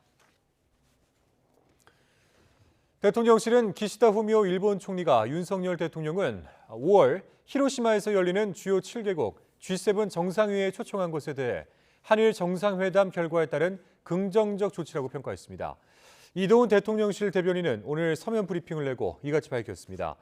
일본 언론은 기시다 총리가 오는 5월 G7 정상회의에 윤 대통령을 초청한다고 보도했습니다. 일본은 올해 G7 의장국으로서 한국 외에도 브라질, 인도네시아, 호주 등을 초청했습니다. 일본 언론이 기시다 후미오 일본 총리가 윤석열 대통령에게 후쿠시마 수산물 수입 제한 철폐를 요구했다고 보도했습니다. 여기에 일본 외무상은 태평양 섬나라들을 돌며 오염수에 대한 이해를 구하면서 오염수와 관련한 일본의 여론전이 속도를 내는 모양새입니다. 보도에 김세호 기자입니다. 2011년 후쿠시마 원전 사고 이후 우리나라는 원전 오염수에 대한 우려 속에 후쿠시마 주변 8개 현 모든 어종의 수산물 수입을 전면 금지했습니다. 일본 산케이 신문은 기시다 후미오 총리가 지난 16일 한일 정상회담에서 윤석열 대통령에게 이러한 수입 제한 철폐를 요구했다고 보도했습니다. 다만 윤 대통령이 관련 논의에 나서지 않으면서 진전은 없었다고 전했습니다. 일본 일한 의원연맹 소속 의원들도 이튿날 윤 대통령을 만나 후쿠시마 원전 오염수 방류에 대한 이해를 구했습니다. 한편 하야시 요시마사 일본 외무상은 지난 18일 솔로몬 제도를 찾는 등 태평양 지역 섬나라들에 대한 순방에 나섰습니다. 주요 목적 중 하나가 원전 오염수 방류를 앞두고 태평양 국가들의 반발과 우려를 최소화하는 거였습니다. 今回の訪問においても安全性の確保に関する日本の立場についてしっかりと説明したいと考えております。 올여름 후쿠시마 원전 오염수 방류 방침을 밝힌 일본 정부는 오염수 방류가 국제 관행에 따른 것이라고 거듭 강조하고 있습니다. 특히 우리나라나 중국의 원전에서도 트리튬 등 방사능 물질이 포함된 폐기물이 해양으로 방류된다고 주장합니다. 中国や韓国を含む世界の多くの原子力関連施設が各国の規制基準を遵守しつつトリチウムを含む液体廃棄物を海洋等に放出をしています。 오는 5월 히로시마 G7 정상회담을 앞둔 일본은 원전 오염수 방류의 정당성을 주변국에 알리기 위해 총력전을 펼칠 것으로 보입니다. 일본은 국제 여론전을 통해 후쿠시마 원전 오염수가 안전하다는 논리를 강화해 나가며 우리나라의 후쿠시마 수산물 수입 재개를 더욱 거세게 압박할 가능성이 커 보입니다. 도쿄에서 YTN 김세호입니다. 천주교 정의구현 사제단이 오늘 저녁 전북 전주시 풍남문 광장에서 시국 미사를 열고 윤석열 정권의 퇴진을 요구했습니다. 이들은 미사에 앞서 낸 성명을 통해 윤석열 대통령의 3.1 기념사와 강제동원 피해자 배상안이 일본 극우의 망언에 뒤지지 않을 만큼 충격적이었다고 지적했습니다.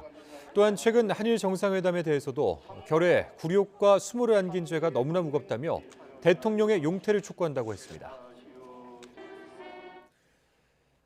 중국 외교부가 한중일 정상회의를 올해 안에 한국에서 여는 것을 지지한다고 밝혔습니다.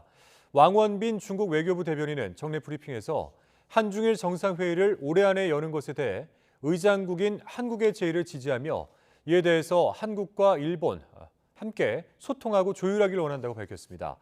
왕 대변인은 세 나라는 서로 가까운 이웃이자 중요한 발전 파트너라며 삼국 협력은 공동의 이익과 지역 국가의 기대에 부합한다고 말했습니다. 국가수사본부장에 임명됐다가 낙마한 정순신 변호사 아들의 학교 폭력에 대해서 국회 청문회를 실시할지를 두고 여야가 국회 교육위원회에서 맞붙었습니다. 여당은 안건조정위원회를 요구하며 막아섰지만 야당은 밤늦게 회를 열고 단독으로 통과시키며 강행 의지를 분명히 했습니다. 박기환 기자입니다.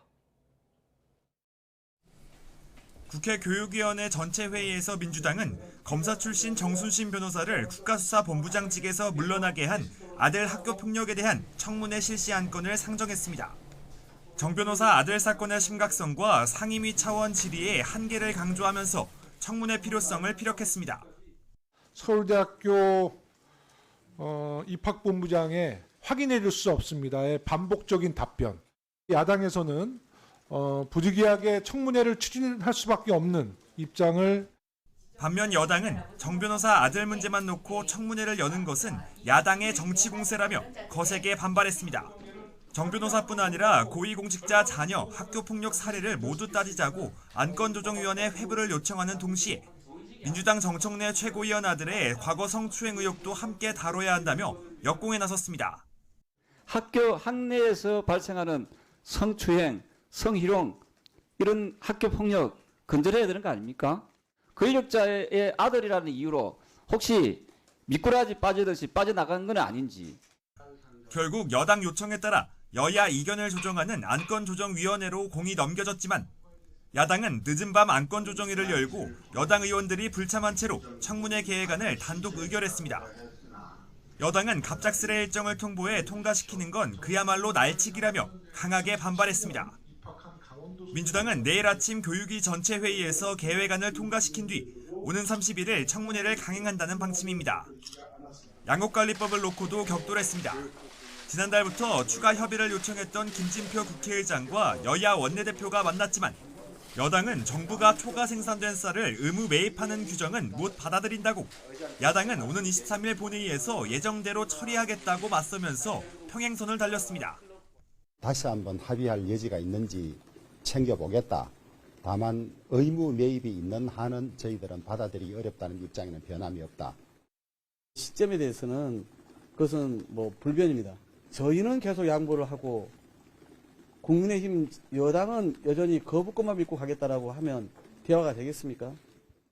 주요 현안을 놓고 여야 충돌이 격해지면서 3월 임시국회도 쟁점 법안들이 처리되지 못한 채 주거니 받거니 공방만 오가는 것 아니냐는 우려가 나옵니다. YTN 박변입니다. 이번 자유해방패 훈련에서는 한미 육군이 전문 대한군 연대와 교전하는 한미연합 과학화 전투훈련이 진행되고 있습니다. 처음으로 미군 대대급 부대가 참가했는데 양국군은 실전 능력과 함께 연합작전의 효율성을 높이는 데 주력했습니다. 한현우 기자입니다. 막강한 화력과 기동성을 갖춰 한반도 지형에 최적화된 중형 장갑차라는 평가를 받는 주한미군의 스트라이커 장갑차 10여 대가 강원도 인제에 있는 육군 과학화 전투 훈련단에 도열했습니다. 우리 육군과 연합 전투단을 꾸려 전문 대한군 연대와 교전하는 KCTC 훈련에 참가하기 위해서입니다. 미군은 지금까지 KCTC 훈련에 중대급 이하 소부대만 참가해왔는데 이번에 처음으로 대대급 전력이 투입됐습니다. 마일즈 전술 장비를 갖춘 한미 장병들은 본격적인 교전 훈련에 앞서 전술 투입을 진행하는 등 연합 작전 능력을 극대화했습니다. 이번 연합훈련에서 미군과의 전술적 교감을 통해 연합전력의 상호 운용성을 향상시킬 수 있었습니다. 또 무박 4일 동안 진행했던 훈련 방식을 공격과 방어 작전 두 차례로 나눠 각각 무박 3일씩 진행하며 훈련 강도와 실전성을 높였습니다. 실전과 같은 연합 KCTC 훈련은 지금까지 해온 훈련과 다른 전장의 어려움을 알려주었습니다. From this KCTC training with our Korean partners, we plan to do realistic training to showcase that we are ready to fight tonight in any situation. It's cold out here. We got mountains all around us. This isn't the terrain we're used to back in the United States. However, on PN. 육군은 남은 한미 연합 연습 기간 대규모 실기동, 실사격 중심의 야외 기동 훈련으로 공세적 기지를 강화하겠다고 강조했습니다. YTN 한현입니다. 김승겸 합참의장은 해군 2함대 사령부와 공군 38 전투비행전대, 주한 미8 전투비행단 등을 방문해서 한미 연합연습 자유의 방패 상황을 점검했습니다. 김 의장은 해군 2함대 사령부에서 지휘관과 참모들로부터 FX 연습 상황을 보고받은 후 전신무 수행에서 예상되는 상황을 검토하고 이에 대한 실질적인 전투 준비 방안을 논의했습니다. 그러면서 적이 도발한다면 선배 전우들이 피로 지킨 서해 NLL을 두 번 다시 넘보지 않도록 적들을 일격에 격침해야 한다며 오로지 실전 같은 훈련만이 부하의 목숨을 살리고 승리할 수 있다는 것을 명심해야 한다고 강조했습니다. 헌법재판소가 지난해 9월부터 시행된 검찰 수사권 축소법, 이른바 검수안박법의 내용과 입법 과정의 위헌 여부를 이번 주에 선고합니다. 헌재는 지난해 법무부와 검찰, 국민의힘 의원들이 국회를 상대로 잇따라 청구한 권한쟁의 심판 사건의 선고기일을 오는 23일로 지정했습니다. 지난해 5월 공포돼 넉 달 유예 기간을 거쳐 시행 중인 개정 검찰청법과 형사소송법은 검찰이 직접 수사에 나설 수 있는 범위를 기존 6대 범죄에서 부패와 경제 등 2대 범죄로 줄였고 보안 수사도 일부 제한했습니다. 청소년 출입 금지 업소임에도 청소년들을 출입시키고 침구와 욕실까지 갖춘 서울 시내 불법 룸카페 4곳이 적발됐습니다. 시는 단속 효과가 이어질지 미지수라며 최대 2억 원의 포상금을 내걸고 불법 행위를 적극적으로 제보해달라고 당부했습니다. 차유정 기자입니다. 창문이 없는 비좁고 밀폐된 방, 내부에 침구와 욕실까지 따로 갖췄습니다. 서울시가 열흘 동안의 계도를 마친 뒤 한 달 동안 시내 룸카페의 불법 행위를 집중적으로 단속해 업소 4곳을 적발했습니다. 청소년 출입 금지 업소인데도 청소년을 출입시킨 업소가 2곳, 다른 2곳은 침구류와 욕실까지 비치해놓고 신고하지 않아 무신고 숙박업 영업행위로 걸렸습니다. 이 업소는 관련법을 잘 준수하고 있구나 생각을 하면서 저희가 이제 방별로 신분증 검사를 시작을 했어요. 그런데 이제 한 개의 방에서 청소년, 고등학생 2명이 있는 데를 적발을 하게 되었습니다. 모두 관련법에 따라 각각 2년 이하의 징역 또는 2천만 원 이하의 벌금에 처해집니다.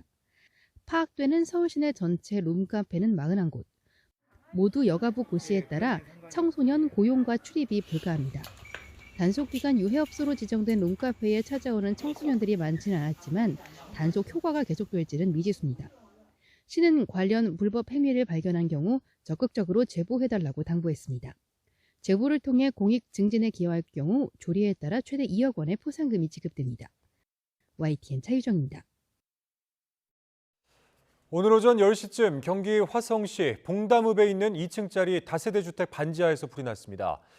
지하 방에 불이 났다는 집주인 신고를 받고 출동한 경찰과 소방당국은 반지하에서 숨져 있는 40대 남성과 50대 여성을 발견했습니다. 현장 도착 당시 불은 이미 꺼져 있었고 세탁기 호스가 녹아 물이 새면서 방과 거실에는 물이 차 있었던 것으로 파악됐습니다. 경찰과 소방당국은 이들 반지하 내부에 있던 세탁기에서 불이 시작된 것으로 보고 정확한 화재의 경위를 조사하고 있습니다. 오늘 낮 12시 반쯤 부산 부전동에서 70대 A씨가 몰던 SUV 차량이 식당으로 돌진하는 사고가 났습니다. 이 사고로 생인 3명과 식당 손님 5명 등 8명이 다쳐 병원으로 옮겨졌습니다. 경찰은 차량 블랙박스 등을 확보해서 정확한 사고 경위를 조사하고 있습니다. 온난화로 인한 재앙 수준의 기후변화를 막으려면 전 지구의 기온 상승을 어느 수준으로 억제해야 할까요? 2014년에는 2도 시내로 제한하면 됐지만 9년 만인 지금은 1.5도씨가 목표로 제시됐습니다. 앞으로 10년간 즉각적인 온실가스 감축이 필요하다는 경고도 나오고 있습니다. 정혜용 기자입니다. 산업혁명 이후 배출된 온실가스는 지구를 뜨겁게 달궜습니다. 그동안 오른 지구 평균 기온은 무려 1.1도. 기후변화에 관한 정부 간 협의체 IPCC는 9년 전인 2014년 5차 보고서를 통해 지구 온도 상승을 2도에서 제한해야 한다고 주장했습니다. 기후학자들은 지구 기온 상승이 2도를 넘으면 과거 경험하지 못한 재앙적인 상황을 맞을 것으로 우려하고 있습니다. 지구 스스로 되돌릴 수 없는 구간으로 진입해 모든 생명체가 위험해질 수 있습니다. 그런데 기후재앙을 막기 위한 마지노선과 겨우 0.9도밖에 남지 않은 겁니다. 기온 상승 속도가 예상보다 빠르자 스위스에서 열린 제58차 IPCC 총회에서는 기온 제한을 더 강화한 6차 보고서가 승인됐습니다. 바로 1.5도의 경고입니다.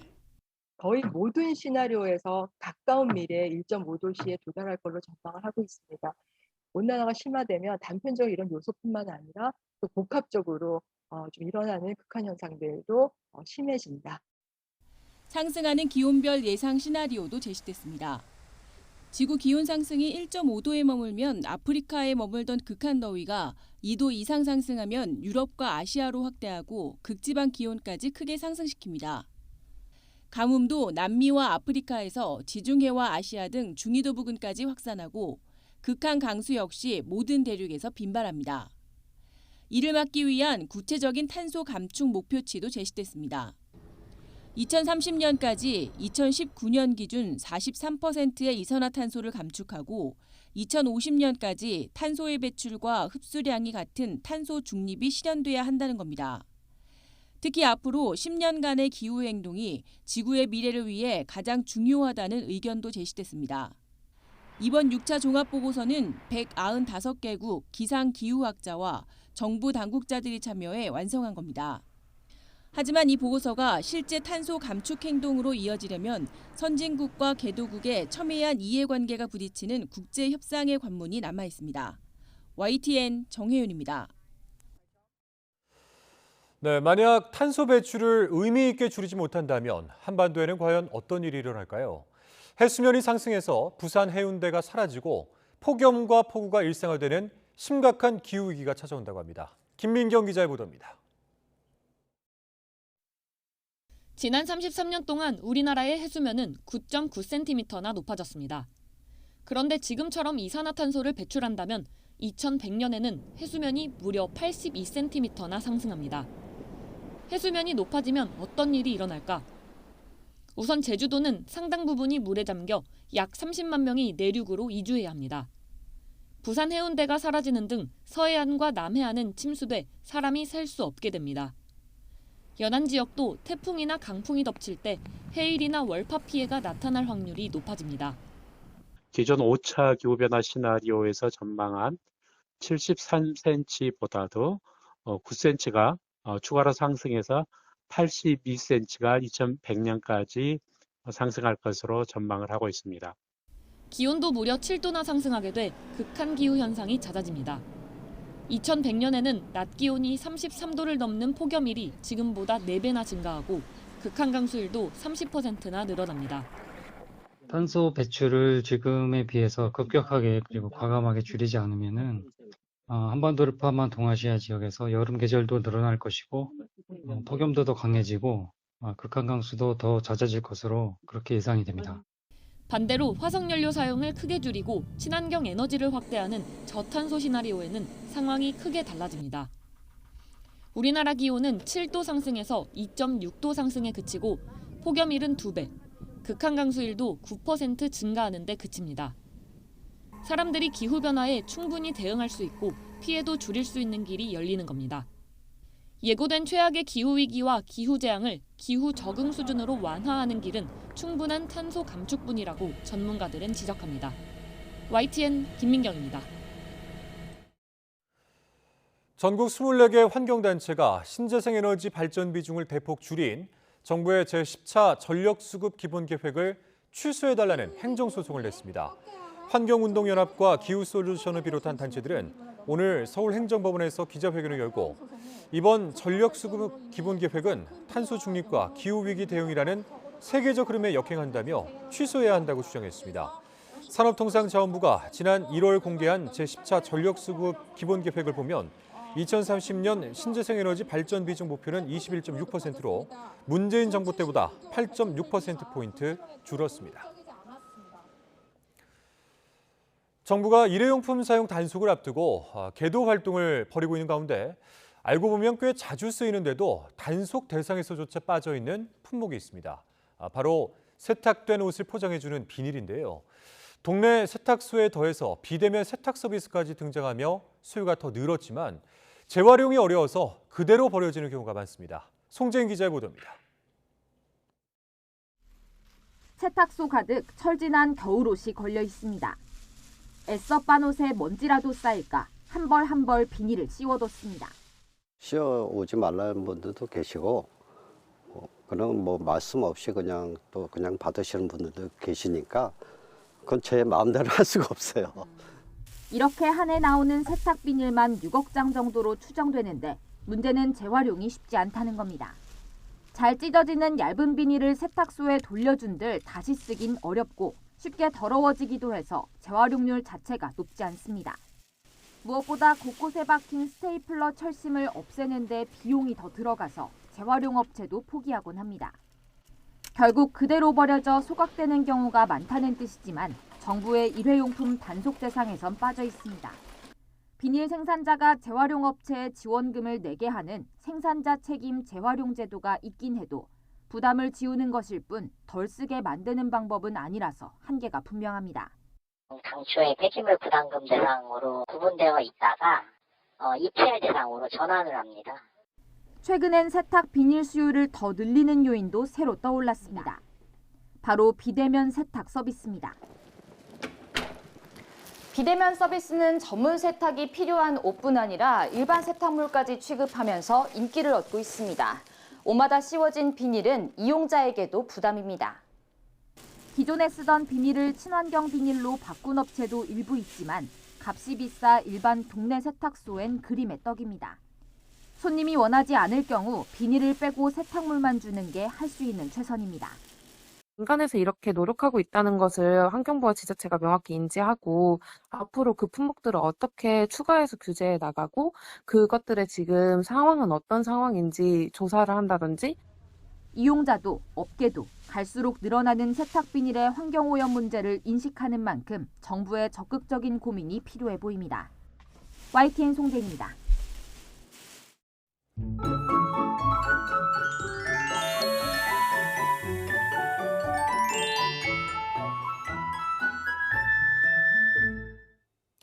하루하루 봄 기운이 짙어지고 있습니다.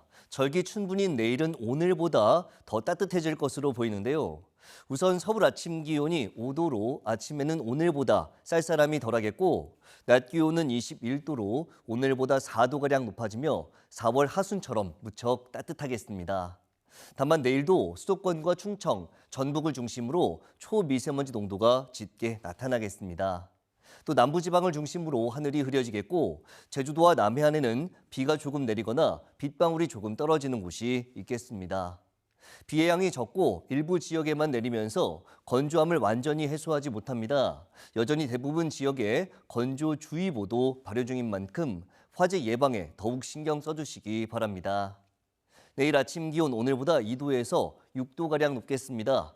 서울 5도, 대전 4도, 광주 9도, 부산 11도로 예상됩니다. 낮 기온은 20도 안팎으로 크게 오르며 일교차가 크게 벌어지겠습니다. 서울 21도, 대전 22도, 광주 23도, 대구 22도로 예상됩니다. 주 중반까지 따뜻한 봄 날씨가 이어지는 가운데 수요일과 목요일에는 제주도와 남부지방에 또다시 단비가 내릴 전망입니다. 날씨 정보였습니다.